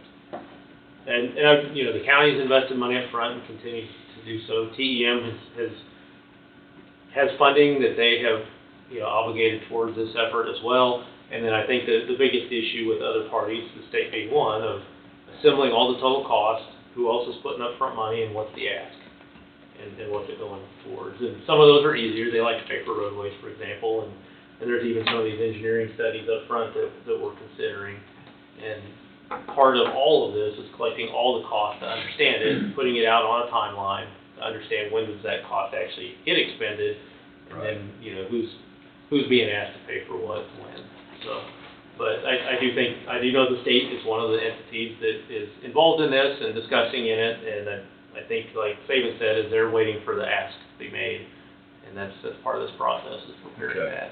I do think that some of the estimating that's being done as part of this initial task is going to be helpful in facilitating and understanding the total cost. I think for everything that this project is gonna do for the county and surrounding counties and the state as a whole, I don't think there's any way that they'd let the budgeting be an issue and stop the project. Those benefits That's a what if too. So. Those benefits are being held up quite a bit, and they're real. I mean, they're calculated by, the universities are trusted by the state as far as being able to calculate that benefit analysis, and that's been discussed multiple times. Just gotta get it going. All right. Do we want to present the task order now, or? Yes, that's what I'm going to show my ignorance here in the process a little bit, but we do have the pieces of paper associated with the first task order, and then what we're calling the amendment to the existing agreement that we have. So Well, do you want to buzz through the deliverables of what's included in this yeah, agreement? he's got that up on the screen there. It's probably important to know what are you actually buying.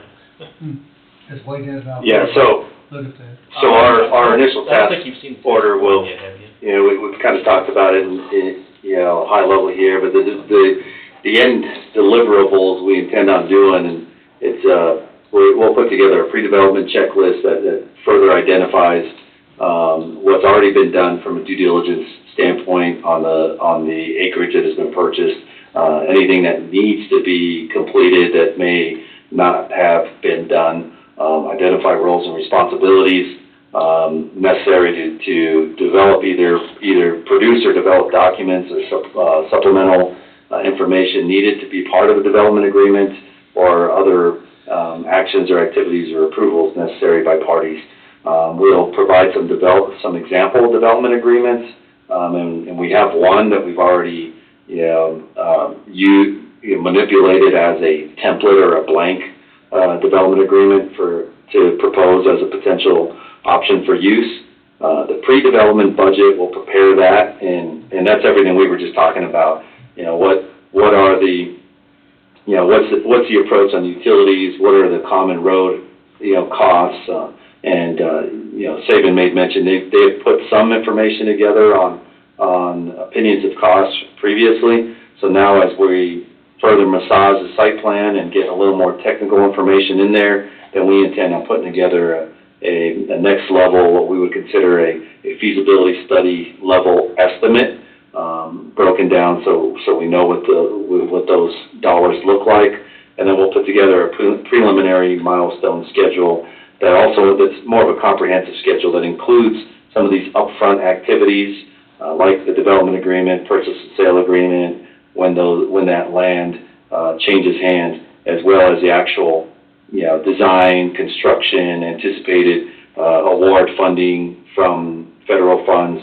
We'll put together a comprehensive, high-level milestone schedule. The thought is as we get these deliverables, and we have a lot more information known, then by then we'll be able to truly understand the execution side of the business side, the pro forma model, any incentives that are available, grants that are available, and an action plan to move forward for future ITAs. Because we'll then know, more definitively scope and services needs, and buckets of funding and responsible parties, so that we can then forecast to you guys, here are the additional ITAs you'll need from us, here are the additional consultants you'll need, services from outside consultants, and then on the private side certainly as well. Here are the forecasts of additional tasks that we'll activate from TEM, and additional services they'll need from other consultants as well. Questions on that? I believe so. The idea behind all of that is facilitating, well, I was just gonna say, the idea behind all of that is facilitating this master development agreement. But the schedule and the cost and the exhibits that all go into that, as well as the outline to be finalized by the attorney. And this is just a example of a development agreement that we started pre-populating and putting together in anticipation of being released. So we're actively moving forward. We understand this is a critical opportunity, and so we're starting to do some of this stuff already. So we have a sample development agreement here. I won't go through item by item on here, but just the intent is identified there, and to outline some of the terms, and then the exhibits that would be required. And again, these exhibits can be further defined and massaged, but we're working together in collaboration with CFS to identify what those exhibits that would need to be developed as part of the development agreement, what those exhibits are, and who's putting them together. So CFS is putting together the majority of the exhibits, and in some of those exhibits that may or may not need to be a part of this, like a utility take-or-pay calculation and agreement, those can either be as part of the development agreement, or those could be separate, different agreements outside of it, listing any development incentives, listing any potential reimbursement strategies, some level of valuation of the property calculation, and ultimately a purchase and sale agreement.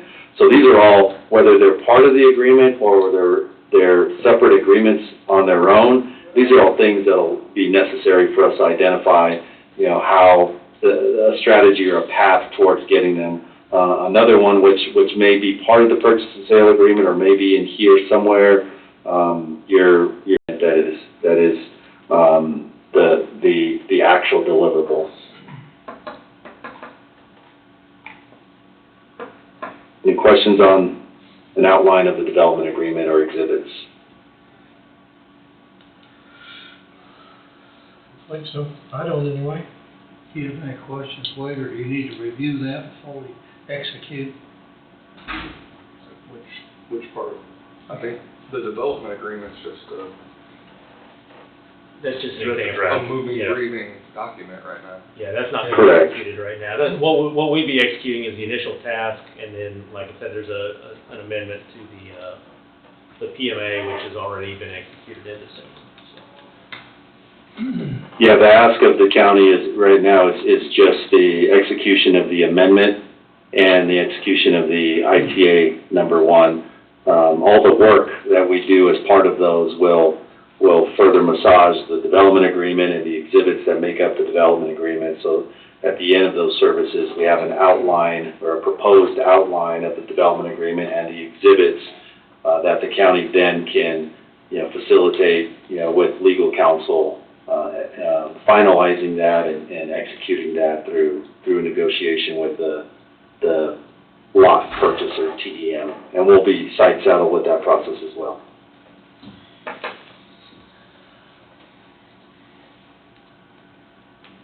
paperwork. Yeah. Where's it go? Start on this end or that end? Bring it to me and let me look at it real quick, see where we're at. We're gonna have to make a motion to Exhibit A, individual task authorization form, ITA, blah, blah, blah. And then that would, so the amendment is for something that we've already Yeah. signed back in December, correct? Yeah, and you might So call we it would do it first, right? Okay. Because that's amended what we did in December, and then we'd be Correct. adding this, correct? Right, and for the purpose of notes, it's Amendment 1, and then Amendment 1 to Program Management Agreement.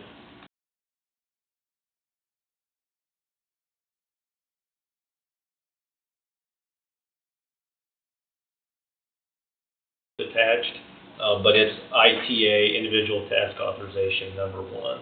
That might be easier just to... I'll let her put it up on the motion, that way she can get it from you, right? I'm just reading what she throws out there. Yeah, and the amendment is really just these conceptual site plans and then the labor rates. And then the exhibit, which is ITA number 1, is what Joel had on the screen there, which was the list of activities and deliverables. Obviously, the deliverables being the kind of what I would look at as the key of here's what you're actually going to receive as a result of it. It does list the the information we would need from the county, which some of which we have in preliminary forms, and that's pretty much it. I think we're down to pretty short form type documents. Where are you typing? Down at the bottom. That's about as bottom as I can get. And above the discussion topics. Oh. Motion moved to authorize direct chairman to sign amendment number 1 to program management agreement. Documented date was, modifies the amended date 12/18/23.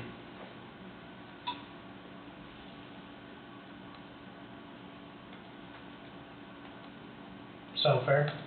Yeah, and we'll have to write in today's date on that amendment. It's not At the very top. at the top right. Oh, okay, yep. I got the date on the ITA listed as today, but didn't add it on the amendment, so just handwrite it. I'll move. I'll second And that. that's as of today's date, is that correct? Yes, sir, yeah. Yes, today's date is amending the agreement from From the December. 12/8, okay, Yeah. right. Moved by McCurry, seconded by Thompson. Any discussion? All in favor, say aye. Aye, motion passes. And it's 5:13, 5:13, right? Yes, it is. We voted, right? Yes.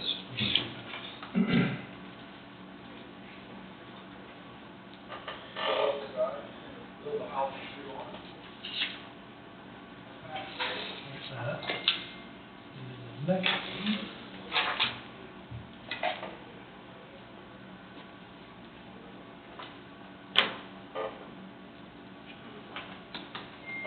This is, exhibit, enter into, exhibit A, individual task authorization for ITA. Basically scope of work, like authorized direct chairman.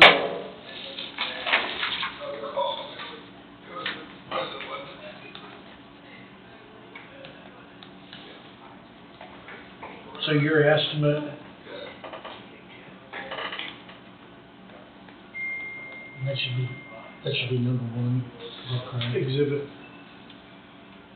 A, That's the way you have it, is Yeah, it's for the listed. ITA number 1. Yeah, And that needs to be in the motion, I mean, Yes, yeah, ITA number 1, but it's also listed as Exhibit A, because oh, okay. I think the idea is there's one contract, it's the PMA, and then the A is ITA 1 with the idea that future ones would follow behind, because it's all one contract, but these are like, that's not Yes, sir. Kansas City.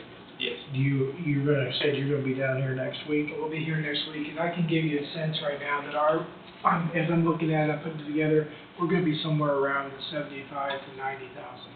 Just for the 55 to 65, is it? I'll get back to you on it. He didn't stutter that much, My hearing's getting worse. I know it is. I do appreciate it.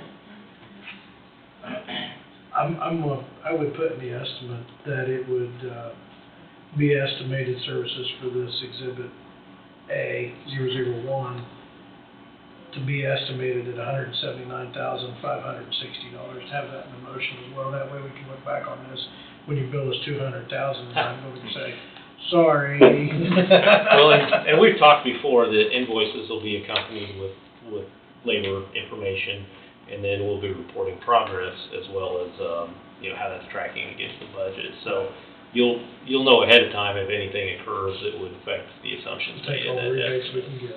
Right. And I'd also like to add, they will also, if the commission approves this ITA, there'll be a sharp increase in interface between Burns and Mac and the commission. Sure. Just, that's been needed for a while, and, that's what you're describing in your scope. Right. Yeah. Absolutely. But these costs can be added into passing on to the business. I would say this is part of the developer's cost associated with improving the site, absolutely. As long as it all happens, it'll be Right. added. Yeah. In fact, we've got some initial estimates where we're doing just that. It's sort of the framework of what we'll put the estimates into in our services and Saban services. Everybody else goes into that. That's the total cost of what it takes to make that plot of land useful for that purchaser to put their facility there. Move to authorize director chairman to sign Exhibit A, individual task authorization form of ITA number CC-001, pre-development support services, to be estimated at $179,560. So move. Second that. Moved by Meeks, seconded by Thompson. All in favor, say aye. Aye. Aye. Motion passes. This is entered on the 13th day of 2024.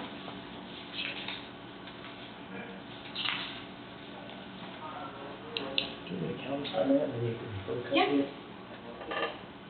Make use of everybody's time.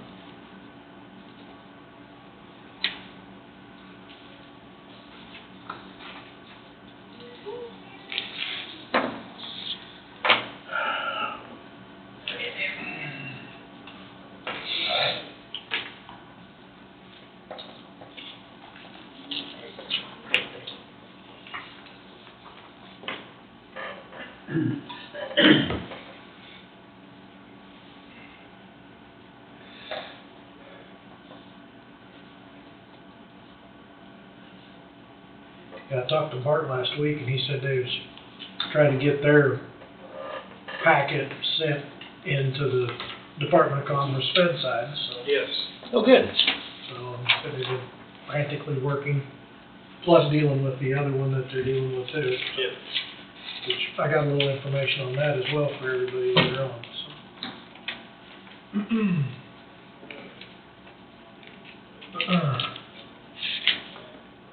USDA seems to be a little tough to work with at times.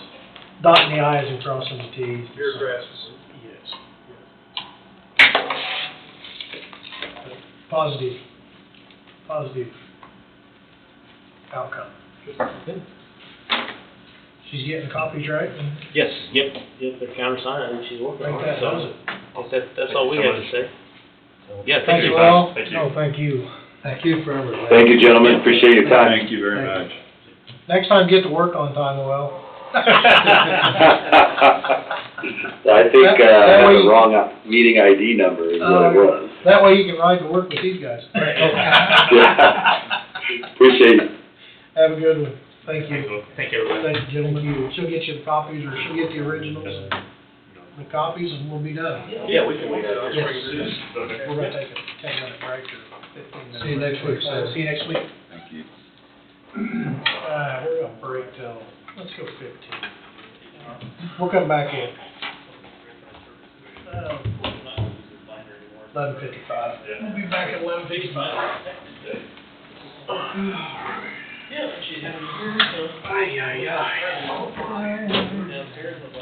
Battery dead yet?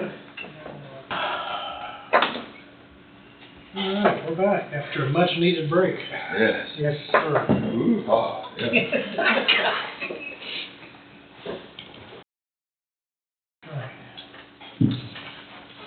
I believe that concluded our agenda after it was modified.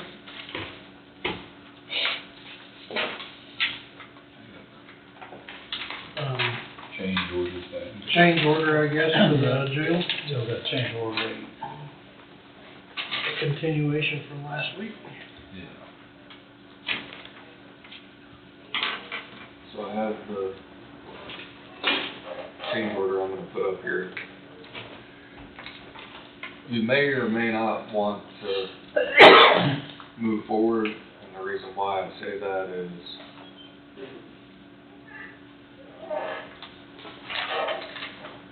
this particular, trying to make sure it's all connected. This particular change order is specific to making internal changes. Let's see, where is it?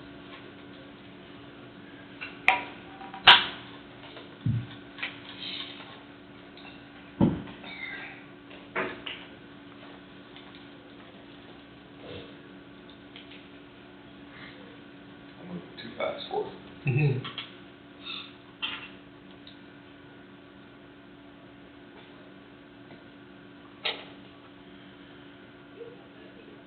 Part of it has to do with the Sally Port, and the Sally Port is an open item right now where this is a credit, but in the grand scheme of things, when the new change order, It'll wind up costing. yes. So do you take a wait and see approach and just not do anything with this particular change order? Well, it's not like they're waiting on a money change if this is a credit, right? Right. So ultimately, you know, the $3,711 to make changes to the breathalyzer and interview rooms, to make space for a body scanner. If the sheriff hasn't told you, he was awarded a grant he put in for a body scanner for those who come into the jail, which is actually a huge plus for the jail facility. Yeah. You know, it would potentially be able to detect, I've had cases where people have introduced illegal contraband into body cavities. I had a case years ago where they had introduced a razor blade in addition to illegal substances into a body cavity, and then it was discovered within their cell after they retrieved it. So having a body scanner to be able to detect things in situations like that, whether it be substances or a weapon or whatnot, is beneficial. And then the $355 to delete 3 non-secure windows in the vehicular Sally Port. So after thinking about it and being a part of some of the unknown discussions regarding what will eventually be presented as Sally Port change order edition, you might just put this one on hold until you know more information. Yeah.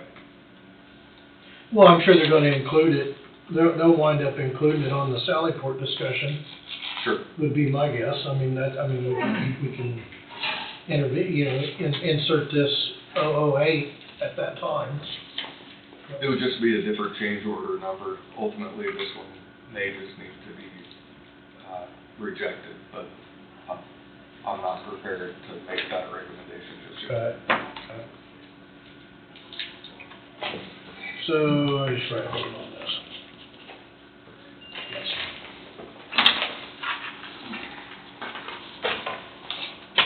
Maybe slide that motion through and put it forward for a later date. Under the state for later. So So you already approved change order number 4, so here's the document that would need to be signed. Signed.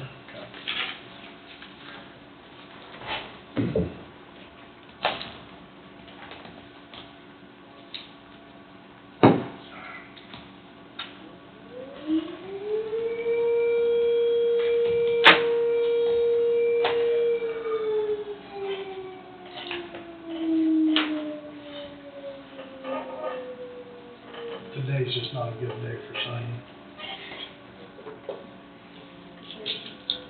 That's why, isn't it? I like all the different kinds of vehicle titles. Some of them had the directions under the line, some of them had over the line. First thing you know, I'm like, It's right in the right line. I got the gist of it. Got it on there. It's on there. It's not pretty, but it's on there. So what else? 15-minute executive session, myself and the board, under attorney-client, to discuss current ongoing litigation involving the county. Also move, oh, I'm sorry. It's fine. I'm just kinda waiting for her to get it typed out so we don't blast her with Speed typing. speed typing. Don moved, I'll second. Any discussion? All in favor, say aye. Aye. Us, the board, and Wade will enter at, I don't know why I did that. 12:04 for 15 minutes.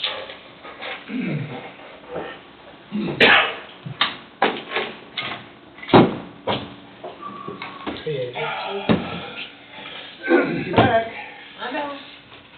We're still here. I thought maybe you were moving, you had your suitcases rolling down the Yeah. hall there for a little bit. Button up for that, 245 special question election. Moving to grid, huh? In your area, Yeah. Gridley and Leroy. Is that tomorrow? Yes. So only Gridley and Leroy, those that live in 245 will be voting Yeah. on the special bond election question. Be interesting to see how that turns out. Yeah. Ladies took care of CC and I the other day. We're back, no action taken, last executive session. I believe we're at the round table, aren't we? That was part of the round table, or the start of the round table for Wade. Yep. I don't.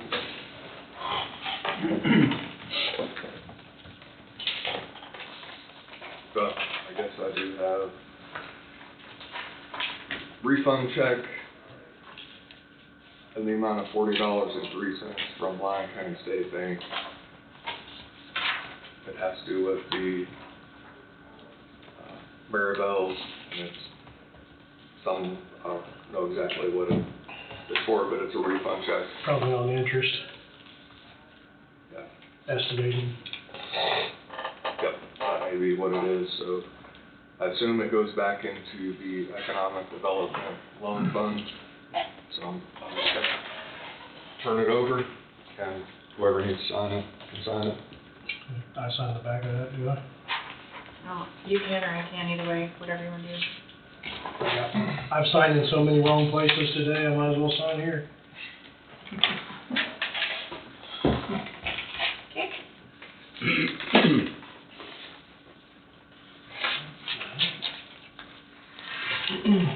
What else you got, Wade? So I don't know if it needs to be done today or in the future, but today's your last day for a while. Commissioner Huguenin, at some point in time, he may be in and out for a while, which then means somebody has to be able to hold the gavel and keep things rolling. And I don't know if your chairman and vice chairman are both absent, then I think you need to have somebody waiting in the wings to be able to keep things moving. If I recall right, Commissioner Thompson raised his hand and volunteered. Something like that, yeah. That's what I would make. I think it'd be a good choice. I do too. Well, and like I say, I don't know, I mean, I don't know if this is a decision we gotta make today, or it can be a decision y'all can make later on. Yeah. You know, I mean, I'm good with whatever. Okay. I mean, I know I can be reached, but I don't feel that I should be making decisions for Coffee County when I'm not even here, so. But, I mean, I can be reached for an opinion if somebody needs it, So if we have something that we wanted to, let's say, an issue that we wanted to vote on or something, can Jesse vote via telephone, or how does that work? That was a question brought up by Bob. Didn't we do that one time? Surestick a long time ago. If you're not in the county, can you make a decision while you're outside of the county? And I think that's kind of a silly rule, if there is such a rule, but I could see maybe possibly within the United States. I think as long as you're a part of the discussion, that it's stated on the record that you're participating by phone, and then that you are able to vote. I think several commissioners have voted by phone. So they would need to get on the phone at the beginning of the meeting that day, is that, or just the discussion of the topic? But if they're gonna vote on a particular topic, at least that particular subject matter, if I recall right, the one, Commissioner Hugan stands out for some particular reason, and he participated in some meeting. Yes, we had him on the phone before. And then at the very end, he voted, and the phone was right there, everybody could hear that it was him. The more complicated part would be if you go into an executive session with a commissioner, and then who else might be there because they're not here, and then is it really the confidential? I see your saying, yeah.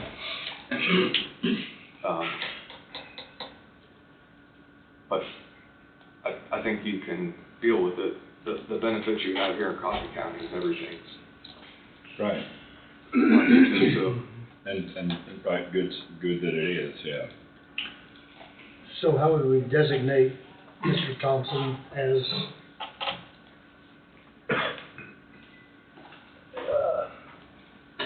what's my favorite thought? If we were to do it today, how would we designate Wade? What, temporary vice chair, or what would you call, what would you do, Wade? I'd say in the absence of the chairman and vice chairman, you have nominated a pro tem. I don't know if they'd be a chair.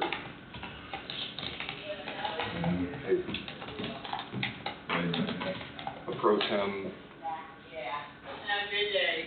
Maybe I'm not the best choice. So, as Jesse said, you don't have to decide today, but I think you need to be thinking about it. It will need to probably be a decision that needs to be. Could we do that at that meeting? Because if we're gonna deal with a particular subject, maybe I should not be leading the meeting. Well, that's gonna be an issue. That's gonna be an issue if a person opts out of a meeting, you don't have a quorum of voters. How's that gonna fly? Say there's something coming down the pipeline that the commission's gonna have to vote on, and a commissioner abstains from voting, is that still, if there's two? Is a problem. That's what I'm saying, that's gonna be a problem, but that's. I wouldn't think that'd be allowed, but I don't know what the rules are on that. But that would be a phone conversation. That would be myself. That we could get another member. That'd force us definitely to. And there may be such a thing as. And depending on that time, Tom might be able to be on the phone as well. I bet Tom could be on the phone. Yeah. Most of those time or two. he could potentially Zoom in too, Could. participate by Zoom, I mean, take advantage of the technology. Right. Your suggestion is probably set tight until we need to do something, Wade? Well, no, because at the point in time when you need to do something, We need to let it. but I don't think you're in the spot where you're at a critical stage right now, because although Jesse's leaving, Tom will be back. It's anticipated next week. It's a month from now where it may be a little more Right. crucial. I just plant the seed now to be thinking about it, but you bring up a good point, because there are probably, issues looming on the horizon. Yeah. Thank you. Your district, anyway. Thank you. And I mean, maybe I could still be conducting the meeting, but, I mean, obviously I wouldn't know if that was, whatever, I just, something that popped to mind. No, But two is the majority of the three.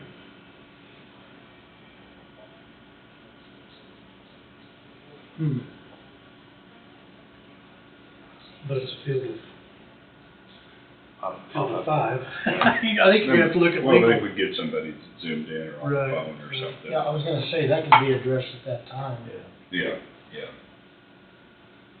it And if may not something- be an issue. And if something had to be tabled for a week, then it would be, if we couldn't make connection or whatever, you know. Chances are, we may have a heads up when Tom's not gonna be here. Oh, yeah. Right. Make a little bit of planning. Right. Right. Angie could, and Wade help us out prior to the meeting. Yeah, I think we're walking off into uncharted waters. And it may not happen, so. Yeah.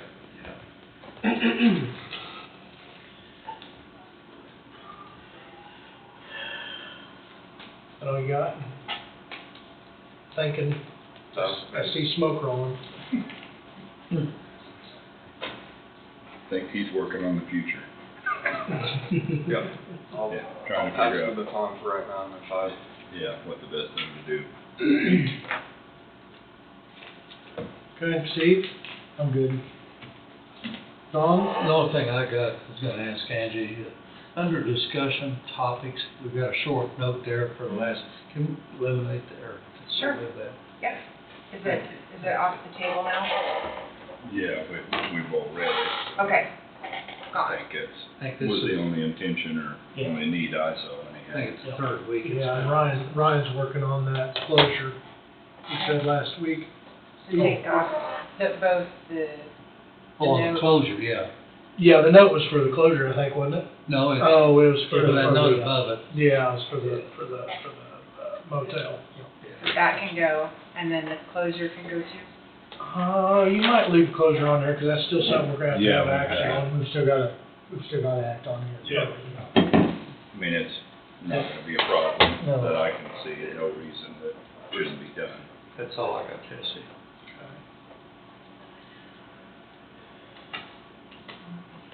And River City was a little confused on the schedule this morning, cause they wasn't scheduled until like 9:45. Yeah, I was trying to find a phone number to contact him, but I couldn't find one, and Oh, okay. so I was like, oh, I hope somebody tells them, because We- I don't have any contact information, so. We did him and then went down for Okay. Yeah, we got him slipped in there or something. It all worked out. the, Worked out fine. Okay, Dawn, that was all you had? Yes. Wade, I'm good. Angie? Just, you guys can sign this kind of stuff here, and then,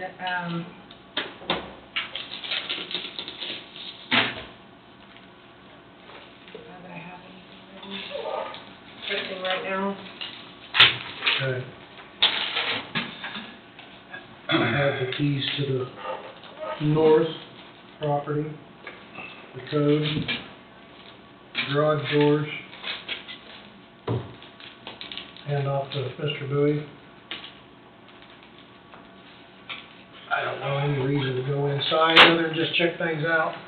I will say enter from the garage, and that note piece is well, you can use the clicker too to get into the garage, but always just go in the keypad.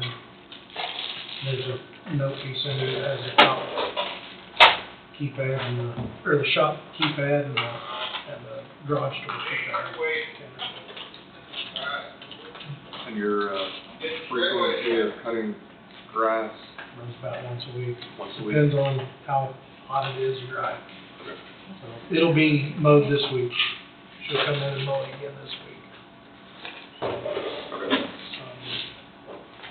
I went to the pool. Oh, what was that? Last Friday I was there. Went downstairs, got the skimmer thrown into the swimming pool, opened the cover, and the water wasn't even into the skimmers. So I called the pool person and said, how are they supposed to work when they don't have water?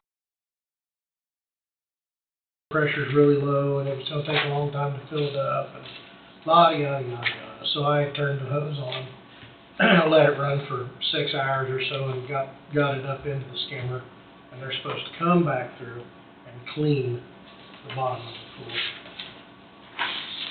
That would be under my thinking of opening the pool would be getting all the junk off the bottom of the pool. Right. Well, it wasn't, so it's going to be, so. Are they coming once a week? Every two weeks. Okay. And they have the ability to get The in? blue key, if you want to the little blue key is, you don't even have to open it up. So let's meet up there this week sometime. Let's just call me and meet up there this week sometime. And we'll go through it. So, 'cause it's all right. I don't want to say stuff on YouTube, so. Yeah. Other than that, that's all I got, I think. Wish y'all good luck. We wish You got a my great- support. We wish you a great trip. Yeah. It will be fun. That'll be- Great trip for your family, so. It will be fun, I hope it's not a miserable. That won't be. It'll be what you make it, right? That's exactly right. Trip into Canada and Alaska would have to be fantastic. Right. A trip into Canada and Alaska would be fantastic. Once in a lifetime, I'm sure. Unless I stay there. Then you all got other issues. Got other issues. Is this the only one? Yeah. Only one on that one. Try not to get chased by a bear. Yeah. Me and my dad, we're gonna golf at nighttime, which is gonna be daylight. Don't want to get involved with a bear 399 or 4 cubs. Yeah, they won't, I'll tell you what, they won't let us take any guns across into Canada, and I'm not real Didn't really like that. Not real hip on that. You can't even take mace. You can't even take like bear spray or anything like that. You gotta purchase it once you're up there. Really? Mm-hmm. Kind of feel vulnerable, I guess you could say. Different than being at home, isn't it? Yes, yes. Welcome to a communist country, right? Yeah.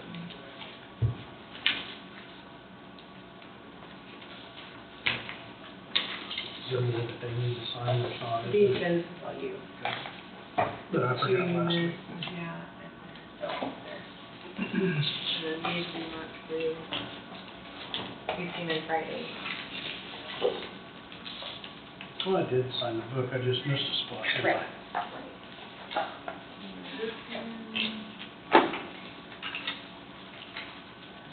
You all have 3 spots. There's a tab on this one, you'll find. those all fit into that. Well, this has my name up top here, right? Right.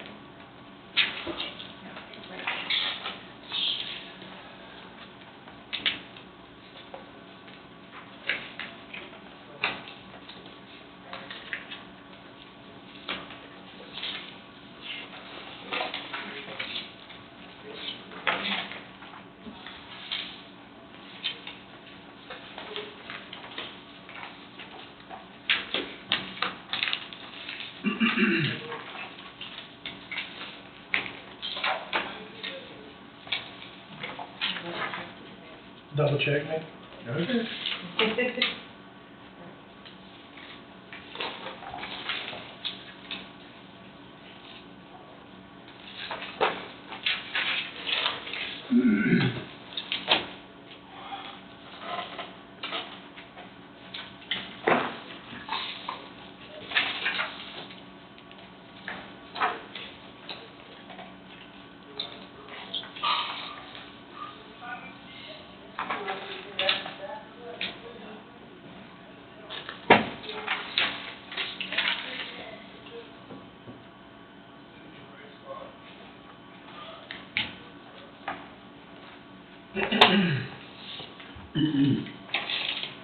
Hello.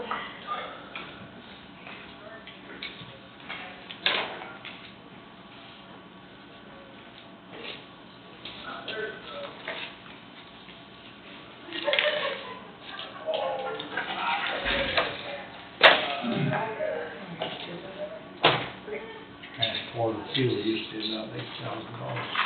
Not too many years ago.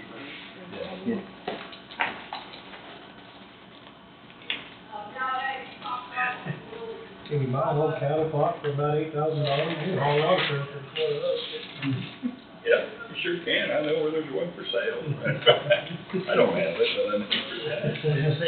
You go to all cattle, do you? Give up on that. Spent more time worried about 3 trucks than 20 others. Mhm. Actually, had a truck blow a turbo at the top of Wolf Creek Pass, and it was freezing rain, loaded with little 350-pound calves. Oh, my God.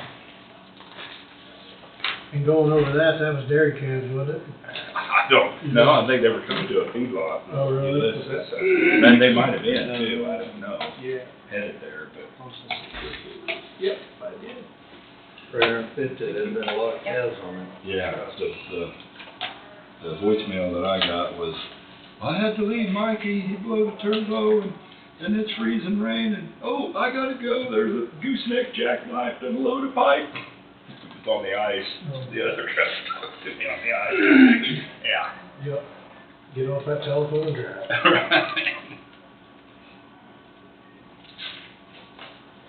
No desire to go over those hills at that time of year.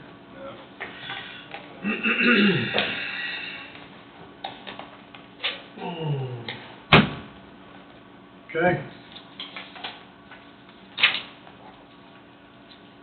We get to adjourn, there's nothing to Wednesday, so. Anybody else has anything? If not, we'll adjourn at 12:41. Have a good week. You have a good week.